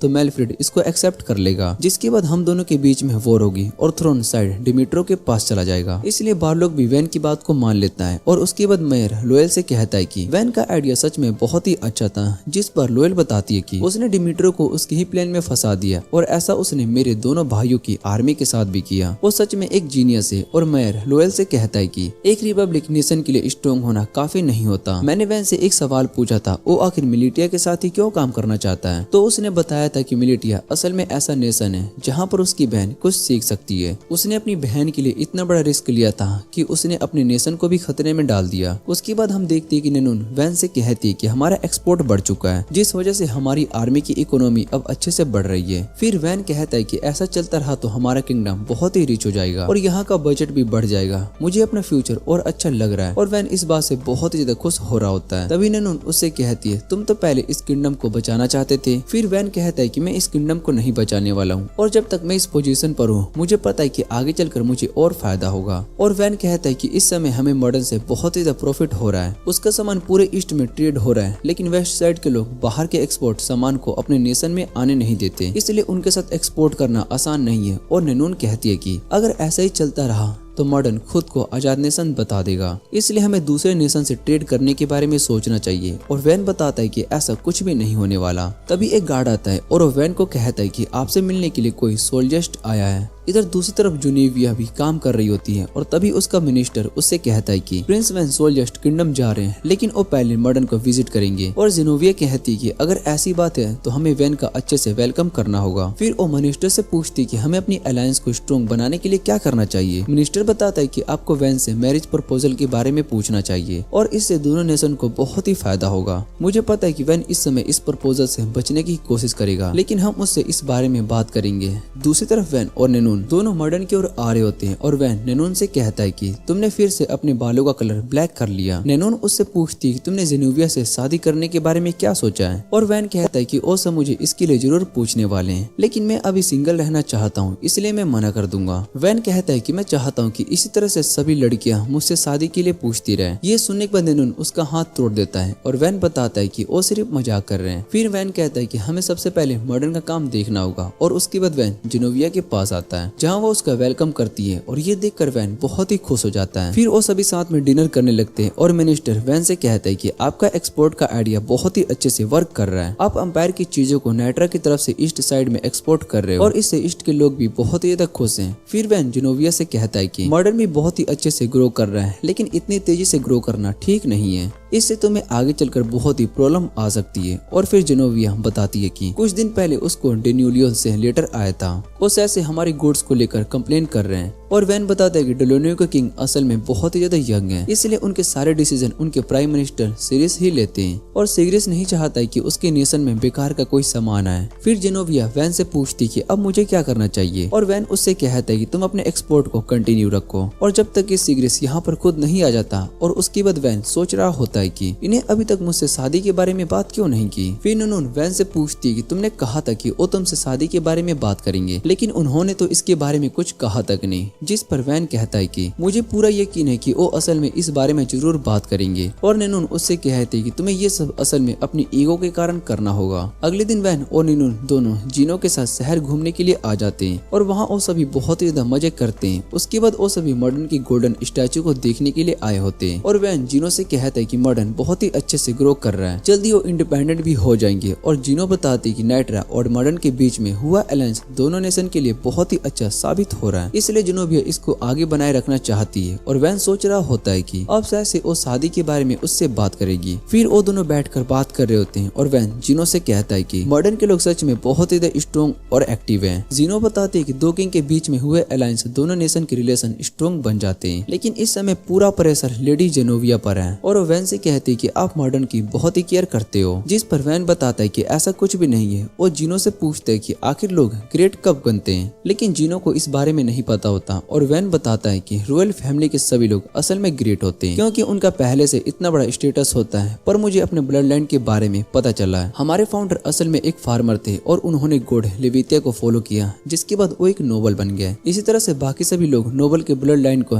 चेक किए जाते हैं, तो हमें पता चल सकता है कि वो सभी पहले से कॉमनर थे, लेकिन लिविथिया को फॉलो करने के बाद वो सभी नोबल बन गए थे। मैं सभी लोगों के बारे में इतना इसलिए सोच रहा हूँ क्योंकि आगे चलकर वो सभी भी नोबल बन सकते हैं। खुद को ग्रेट बनाने के लिए वो अपनी फैमिली के रिलेटेड एक कहानी बना देंगे। और जीनो उसकी बात को सुनकर बहुत ही हैरान हो जाती है। वो समझ जाती है कि वैन सच में एक जीनियस है। और वैन जीनो से पूछता है कि जेनोविया ने मुझसे शादी के बारे में क्यों नहीं पूछा, जिस पर जीनो बताती है कि शायद से वो अभी नेशन के कामों में बिजी है। और वैन बताता है कि अगर उसने मुझसे शादी कर ली तो उसको इन सब के बारे में सोचने की कोई जरूरत नहीं पड़ेगी। और जीनो कहते हैं कि आपकी बात सच है, लेकिन इसका कोई दूसरा रीजन भी हो सकता है, जैसे कि जेनोविया को आप पसंद नहीं होंगे। और ये सुनने के बाद वैन बहुत ही हैरान हो जाता है। वो अपने रूम में भी इसी बात को सोचे जा रहा होता है कि भला कोई उसको रिजेक्ट कैसे कर सकता है। नूनून वैन से कहती है कि तुम इस बात को अपनी ईगो पर ले रहे हो। और दूसरी तरफ से जेनोविया मिनिस्टर को बताती है कि वैन उसके लिए परफेक्ट चॉइस नहीं है, क्योंकि उसको वैन से बात करने में बहुत ही डर लगता है। और मिनिस्टर प्रिंस की बात समझ जाता है। जेनोविया बताती है कि इस शादी से हमें बहुत ही फायदा हो सकता है, लेकिन मैं इसमें फेल हो गया। फिर मिनिस्टर जेनोविया से कहता है कि हम इस नेशन को और आगे बढ़ाने के लिए कोई दूसरा रास्ता ढूंढ लेंगे। तभी वहाँ पर गार्ड आता है और वो बताता है कि प्रिंसेस से मिलने के लिए डोलिनो किंगडम के प्राइम मिनिस्टर यहाँ पर आए हैं। उसके बाद हम देखते हैं कि डोलिनो किंगडम का प्राइम मिनिस्टर सिग्रिस यहाँ पर जेनोविया से मिलने के लिए आया होता है। और जेनोविया से माफी मांगता है कि वो बिना इन्फॉर्म किए यहाँ पर आ गया। जेनोविया उससे पूछती है कि आप यहाँ पर किस काम से आए हो। और सिग्रिस जेनोविया से कहता है कि मैं यहाँ पर मॉडर्न के एक्सपोर्ट किए गए सामान के बारे में बात करने के लिए आया हूँ। पर जेनोविया उसकी बात में इंटरेस्टेड नहीं होती और कहती कि मैं इस बारे में कुछ भी नहीं जानती हूँ। जो सुनने के बाद सिग्रिस उससे कहता है कि अगर तुम इस बारे में बात नहीं करना चाहती हो तो मैं सीधा नाइट्रा के प्रिंस से बात करूंगा। मुझे पता है कि वो इस समय यहीं पर है। और उसकी बात सुनने के बाद जेनोविया सोचने लगती है कि ये मुझसे कमजोर समझ रहा है, क्या मुझे इसको यहीं पर मार देना चाहिए। और तभी वहाँ पर प्रिंस वैन आ जाता है और सिग्रिस से कहता है कि आप मुझसे क्या बात करना चाहते हो। फिर सिग्रिस वैन से कहता है कि नाइट्रा असल में इंपीरियर की चीजों को एक्सपोर्ट करके सभी को धोखा दे रहा है। एम्पायर और लिविथिया असल में दुश्मन है और तुम उन्हें अपने एम्पायर की चीजें एक्सपोर्ट कर रहे हो। ये कह करके इसको नाइट्रा में बनाया गया। वैन सिग्रिस से कहता है कि ये सभी चीजें नाइट्रा में ही बनी है। पर सिग्रिस उसकी बात पर यकीन नहीं करता और उससे कहता है कि मैंने बहुत ही सारे सामान को एम्पायर से नाइट्रा के अंदर आते हुए देखा है, इस बारे में तुम क्या कहना चाहोगे। और वैन कहता है कि जंगल में रहने वाले लोग असल में इस तरह के गुड्स नहीं बना सकते हैं। वैसे भी इन सब के बारे में कंप्लेन करने का हक आपको नहीं है, क्योंकि आप होली इलाइट के मेंबर हो। और ये सुनने के बाद सिग्रिस को बहुत ही गुस्सा आ जाता है। वो वैन से कहता है कि मैं यहाँ पर वापस जरूर आऊंगा और वैन उन्हें आने से मना कर रहा होता है। फिर जेनोविया वैन से कहती है कि सिग्रिस कुछ करने तो वाला नहीं है। और वैन उसको बताता है कि तुम्हें परेशान होने की कोई जरूरत नहीं है, मैंने सिग्रिस के बारे में पहले से ही बहुत कुछ पता कर लिया है और अब इस सिचुएशन को मैं हैंडल करूंगा। उसके बाद वैन और नूनून दोनों वहाँ से जाने लगते हैं। और नूनून वैन से कहती है कि मॉडर्न के लोग बहुत ही अच्छे से काम कर रहे हैं,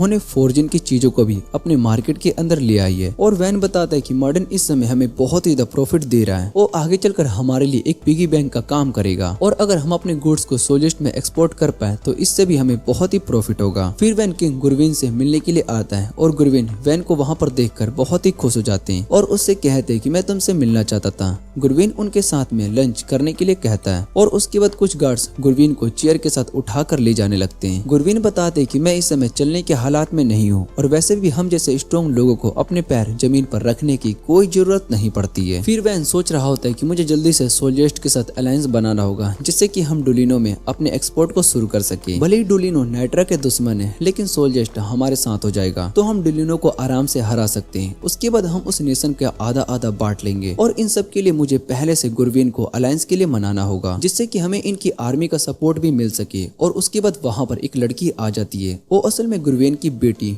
टोर्चिला होती है। वो वैन से कहती कि मैं भी तुम्हारे साथ लंच ज्वाइन करूंगी और तुम्हें हमारे डिश के बारे में बताऊंगी। वैन सोच रहा होता है कि उसको भी भूख लगी होगी इसलिए मैं जल्दी से अलायंस के बारे में बात करूंगा। लेकिन जैसे ही वैन वहाँ का एक डिश खाता है तो उसको वो बहुत ही अच्छी लगती है और अलायंस के बारे में बात करना भूल जाता है। तभी उसको याद आता है कि वो तो यहाँ पर अलायंस के बारे में बात करने वाला था। फिर टोर्चिला उसको और डिश के बारे में बताती है। वैन सोच रहा होता है कि अगर मैं टोर्चिला को अपने साइड कर लूँ तो सोल्जेस्ट अपने आप मेरे साथ अलायंस बना लेगा। फिर वैन और डिश को ट्राई करता है और उसको बहुत ही अच्छा लग रहा होता है। वैन सोच रहा होता है कि अगर मैंने अलायंस बना लिया तो मैं ऐसा खाना नाइट्रा के अंदर भी खा सकता हूँ। और उसके बाद हम देखते हैं कि वैन अपने बेड पर पड़ा होता है, उसने बहुत ही ज्यादा खा लिया होता है और निनोन उससे पूछती है कि क्या तुमने अलायंस के बारे में बात करी, जिस पर वैन बताता है कि वो खाने में बहुत ही ज्यादा बिजी हो गया था जिस वजह से वो गुरवेन से बात नहीं कर पाया, लेकिन मैं उनसे इस बारे में जरूर बात करूं। और दूसरी तरफ जिनोविया सिग्रिस को लेकर बहुत ही परेशान होती है क्योंकि उसको सिग्रिस का एक लेटर आया होता है जिसके अंदर लिखा होता है कि सिग्रिस मॉडर्न के अंदर अपनी कुछ जगह को वापस लेना चाहता है। जिनोविया कहते हैं कि हम सिग्रिस की बात नहीं मानेंगे और उसकी बात सुनने के बाद मिनिस्टर जिनोविया से कहता है कि अगर हमने ऐसा किया तो शायद से सिग्रिस मॉडर्न पर अटैक कर देगा। फिर जिनोविया कहते हैं कि तुम मॉडर्न के बॉर्डर पर सोल्जर को भेज दो। और दूसरी तरफ वैन गुरवेन से बात करने के लिए आया होता है लेकिन गुरवेन उससे कहता है कि मैं भी ब्रेकफास्ट करने के लिए जा रहा हूँ इसलिए हम बाद में बात करेंगे। फिर वैन टोर्चिला के पास जा रहा होता है और उससे पूछते है कि आपके फादर भला कहाँ पर है और वो बताते है कि इस बारे में मुझे भी कुछ नहीं पता। वैन गुरवेन के पास अलायंस के लिए बात करने के लिए आ जाता है लेकिन वो फिर वैन को इग्नोर करके चला जाता है। वैन नेनोन से कहता है कि डोलिनो और सोल्जेस्ट के रिलेशन बहुत ही अच्छे हैं और शायद से नाइट्रा भी आगे चलकर डोलिनो के साथ अच्छे से रिलेशन बना सकता है। फिर यूनियन वैन से कहते हैं कहीं किंग गुरवेन तुम्हें जानबूझकर तो नहीं इग्नोर कर रहे हैं और क्या पता उन्हें हमारे साथ अलायंस बनाने का कोई भी इंटरेस्ट ना हो। अगर ऐसा है तो इसका मतलब वो हमें यहाँ पर मारना चाहते हैं। और वैन बताता है कि ऐसा कुछ भी नहीं है, किंग अगर हमें मारना चाहते तो वो हमें कब का मार देते, उनके पास बहुत ही सारे चांस थे। तभी वैन के पास एक गार्ड आता है, वो वैन से कहता है किंग आपसे मिलना चाहते हैं और उसके बाद वैन सीधा गुरवेन के पास आता है जो कि वाइन पी रहा होता है। वैन सोच रहा होता है कि मुझे यहाँ से जल्दी से जाना होगा और अगर ये मुझे यहाँ पर रोकने की कोशिश करेगा तो मैं इन्हें होस्टेज बनाकर यहाँ से चला जाऊंगा। फिर गुरवेन वैन से कहता है कि तुम्हें मुझसे बात करना चाहते थे और उसके बाद वो निनून से कहता है कि तुम भी यहाँ बैठ सकती हो। जिसके बाद निनून सामने आ जाती है और गुरवेन उससे कहता है कि मुझे तुम्हारे सच के बारे में भी पता चल चुका है, तुम फेरुयेन हो जिनके बाल व्हाइट और आंखें रेड होती है, तुम्हें सभी डेविल का साथी मानते हैं और हम होली इलाइट के गॉड सर्वेंट है। जो सुनने के बाद निनून गुरवेन से पूछती है कि आपको इस बारे में कोई प्रॉब्लम तो नहीं है और गुरवेन बताता है कि मुझे तुम्हारे रेस से कोई प्रॉब्लम नहीं है क्योंकि सभी को गॉड ने बनाया है। और गुरवेन की बातें सुनने के बाद वैन उनसे कहता है कि मैं आपको बहुत ही ज्यादा एडमायर करता हूँ क्योंकि आप सच में एक बहुत ही अच्छे किंग हैं। और गुरवेन वैन से कहता है कि तुम यहाँ पर अलायंस के बारे में बात करने के लिए आए थे, मैं तुम्हारे साथ अलायंस करने के लिए रेडी हूँ। और ये सुनने के बाद वो दोनों हैरान हो जाते हैं, उन्हें सच में यकीन नहीं हो रहा होता है कि किंग अलायंस के लिए इतनी आसानी से मान जाएंगे। फिर किंग उससे कहता है कि तुम जब चाहे यहाँ से जा सकती हो। और सोल्जेस्ट नाइट्रा के साथ अलायंस करके बहुत ही खुश है। वैन कहता है कि इस अलायंस की वजह से हम दोनों नेशन की मुश्किलों में मदद कर सकते हैं। और उसके बाद वैन वहाँ से चला जाता है। फिर किंग कहता है कि देखना चाहता हूँ कि तुम आखिर क्या करने वाले हो और हम वहाँ पर सिग्रिस को देखते हैं। इधर वैन नाइट्रा में वापस आ जाता है और नेनोन से कहता है कि मुझे भी लग रहा है कि किंग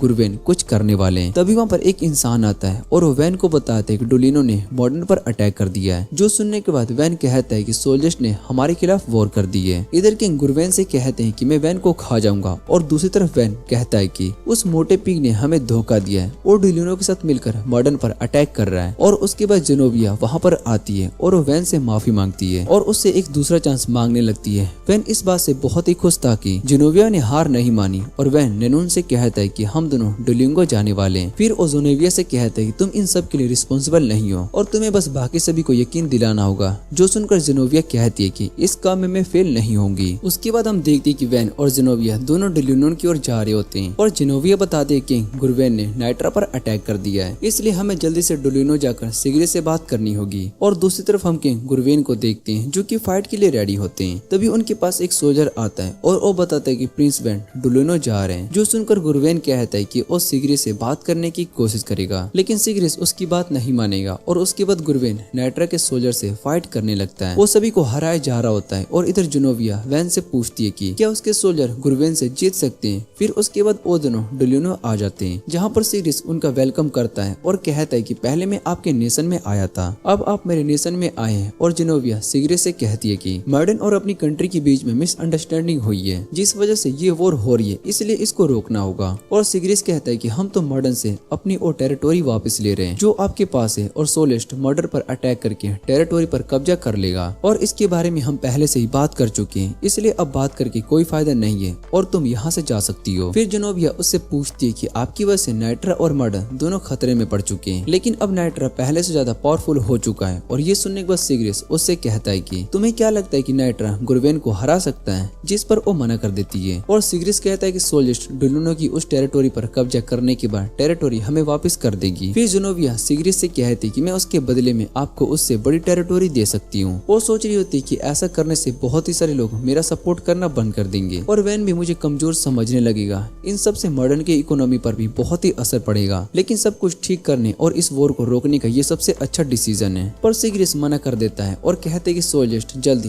दोनों नेशन को खत्म कर देगा। फिर वो उन्हें डेलिनो के बारे में बताता है कि यहाँ पर ट्रेडिशन और कल्चर को ज्यादा रिस्पेक्ट दिया जाता है, इसलिए मैं जल्दी से होली इलाइट बनने की कोशिश कर रहा हूँ, जिससे कि मैं यहाँ पर सभी लोगों को अपने साथ कर सकूँ। ये सुनते ही वैन सिगरेट से कहता है कि अगर ऐसी बात है तो हमें चलकर गुरवेन को खत्म कर देना चाहिए। जो सुनकर सिगरेट बहुत ही हैरान हो जाता है और दूसरी तरफ किंग गुरवेन सोच रहा होता है कि शायद से नाइट्रा की आर्मी डिफेंसिव हो रही है। वो कहते हैं कि मैं एक और दिन का वेट नहीं कर सकता हूँ, इसलिए हमें आज नाइट्रा की आर्मी को खत्म करना होगा। तभी वहाँ पर एक सोल्जर आता है और वो गुरवेन से कहता है कि नाइट्रा की आर्मी पीछे हट रही है। जो सुनकर बाकी सभी सोल्जर कह रहे होते हैं कि सोलिस्ट की बैटल तो जीत चुकी है। दूसरी तरफ सिगरेट वैन से कह रहा होता है कि मैं किंग गुरवेन पर अटैक नहीं करने वाला हूँ। वैन कहता है कि इस वॉर में बहुत ही सारे लोग मारे जाएंगे और नाइट्रा भी खत्म हो जाएगा, इसलिए आपको आम लोगों के बारे में भी सोचना चाहिए। और सिगरेट कहता है कि मुझे उन सब के लिए कंसर्न है, लेकिन मैं आपका वॉर में साथ नहीं दे सकता हूँ। और सिगरेट वैन से कहता है कि तुम चाहो तो मैं नाइट्रा के लोगों को अपने नेशन में रख सकता हूँ। और ये सुनने के बाद वैन बहुत ही खुश हो जाता है और कहता है कि मैं उन्हें सेफ रखने के बारे में ही सोचे जा रहा था, लेकिन आपने मेरी बहुत ही बड़ी प्रॉब्लम को सोल्व कर दी। और वो सिगरेट से कहता है कि नाइट्रा के 8 लाख लोग यहाँ पर आने वाले हैं। जो सुनने के बाद सिगरेट बहुत ही हैरान हो जाता है और वो वैन से कहता है कि हम इतने सारे लोगों को नहीं रख सकते, हम सिर्फ कुछ हजार लोगों को ही अपने नेशन में रख पाएंगे। पर वैन उनकी बात नहीं मान रहा होता है। जो सुनकर सिगरेट कहता है कि अगर ऐसा है तो मैं अपने सोल्जर को बॉर्डर पर लगा दूंगा और वो नाइट्रा के लोगों को अपने आने से रोक देंगे। वैन कहता है कि मुझे इन सब से कोई फर्क नहीं पड़ता और वैसे भी 8 लाख लोगों को तुम नहीं मार सकते हो। फिर वो सिगरेट को उसके ट्रेडिशनल कलर के बारे में बताता है कि वो ये येलो कलर का कपड़ा पहनते हैं, उसमें पॉइजन मिलाया गया होता है और आने वाले फेस्टिवल में वो सभी उस पॉइजन की वजह से मारे जाएंगे। लोग ये देखने के बाद यहाँ से भागने की कोशिश करेंगे और अगर तुम उन्हें रोकने की कोशिश करोगे तो वो फाइट को बैक करेंगे। सभी लोगों में ये रूमर फैल जाएगी कि इन पॉइजन के पीछे में नाइट्रा का हाथ है और वो सभी लोग नाइट्रा के लोग से लड़ने आएंगे। इस फाइट के बारे में आप आसपास के नेशन को भी पता चल जाएगा और उनकी नजर में डुलिनो की इमेज बहुत ही खराब हो जाएगी। फिर वो सभी मिलकर डुलिनो को खत्म कर देंगे। और ये सब सुनने के बाद सिगरेट बहुत ही परेशान होने लगता है। जेनोविया सोच रही होती कि वैन एक मॉन्स्टर है और अपने लोग के साथ डेलिनो के लोगों को भी खत्म कर सकता है। सिगरेट वैन से कहता है कि मैं तुम्हें यहाँ पर मार दूंगा तो तुम भला अपने लोगों को यहाँ पर कैसे ला पाओगे। फिर वैन उसको बताता है कि मैं सब कुछ पहले से ही कर लिया है और तुम्हें याद होगा कि मिलिटिया के अंदर भी मैंने 30,000 सोल्जर को भी प्रिंस के खिलाफ कर दिया था। ये सब याद करने के बाद सिगरेट थोड़ा सा परेशान हो जाता है और वैन से कहता है कि मैंने अपनी बहन से कह कह दिया कि अगर मुझे कुछ भी होता है तो तुम सभी को नाइट्रा के लोगों को डेलिनो की तरफ भेज देना। और तभी वहाँ पर एक सोल्जर आता है और सिग्रिस को बताता है कि सोल्जस्ट नाइट्रा पर भारी पड़ रही है, जिस वजह से नाइट्रा इस वॉर के पीछे हट रही है। और ये सुनकर ओवेन बहुत ही खुश हो जाता है और कहता है कि जल्दी सोल्जस्ट नाइट्रा को खत्म कर देगी और मेरा प्लान शुरू हो जाएगा। दूसरी तरफ नैनोन और कमांडर हैंगर सब कुछ मैनेज कर रहे होते हैं और तभी वहाँ पर रेलकम आता है। उसको बहुत ही चोट लगी होती है और रेलकम कमांडर से कहता है कि मैं किंग गुरुवेन को नहीं हरा सकता, जिस पर हागर उससे कहता है कि गुरुवेन बहुत ही स्ट्रोंग है और उन्हें हराना आसान नहीं है, इसलिए हमें अपने कदम पीछे हटाने होंगे, जैसा कि हमें प्रिंस वैन ने कहा है, और उससे आगे कुछ और हैंडल करेंगे। इधर टीचर फलाया बता रहे होते हैं कि कभी कभी वॉर में पीछे हटना भी एक असल में स्मार्ट मूव होता है। जब तक हम इस वॉर को रोक रहे हैं तब तक प्रिंस डुओलिंगो के साथ नेगोशिएशन कर लेंगे। इधर सिग्रिस वैन पर गुस्सा हो रहा होता है और वो कहता है कि तुम ये सब नहीं कर सकते हो। वो सोच रहा होता है कि वैन अपने लोगों की जान को खतरे में नहीं डालेगा और इतना बड़ा गैम्बल करना बहुत ही रिस्की होता है। तभी वैन कहता है कि मैंने वो गैम्बल कर लिया है। और ये सुनने के बाद सिग्रिस बहुत ही परेशान हो रहा होता है और वो सोच रहा होता है कि मैं तो होली इलाइट बनने के बारे में सोच रहा था, लेकिन शायद से मेरा सपना पूरा नहीं हो पाया। तभी वैन उससे कहता है कि मेरे पास उस पॉइजन का एंटीडोट है। और ये सुनने के बाद सिग्रिस सोचता है कि मेरे लोग अब पॉइजन से नहीं मरेंगे। वैन सिग्रिस से कहता है कि तुम्हें मेरा साथ देना होगा। और दूसरी तरफ सोल्जस्ट की आर्मी नाइट्रा पर भारी पड़ रही होती है। हागर कहता है कि वो हमारे बहुत ही पास आ चुके हैं और तभी वहाँ पर नाइट्रा के सोल्जर और डुलिनो एक सोल्जर दोनों साइड से आ जाते हैं, जो देखकर सोल्जस्ट की आर्मी कहती है कि नाइट्रा को डुलिनो दोनों वॉर के लिए आई है। किंग गुरुवेन कहता है कि डुलिनो हमारे साथ मिलकर नाइट्रा पर अटैक करेगा और सोल्जर किंग को वहाँ से चलने के लिए कहता है, जिस पर किंग कहता है कि हम डुलिनो को क्रॉस करेंगे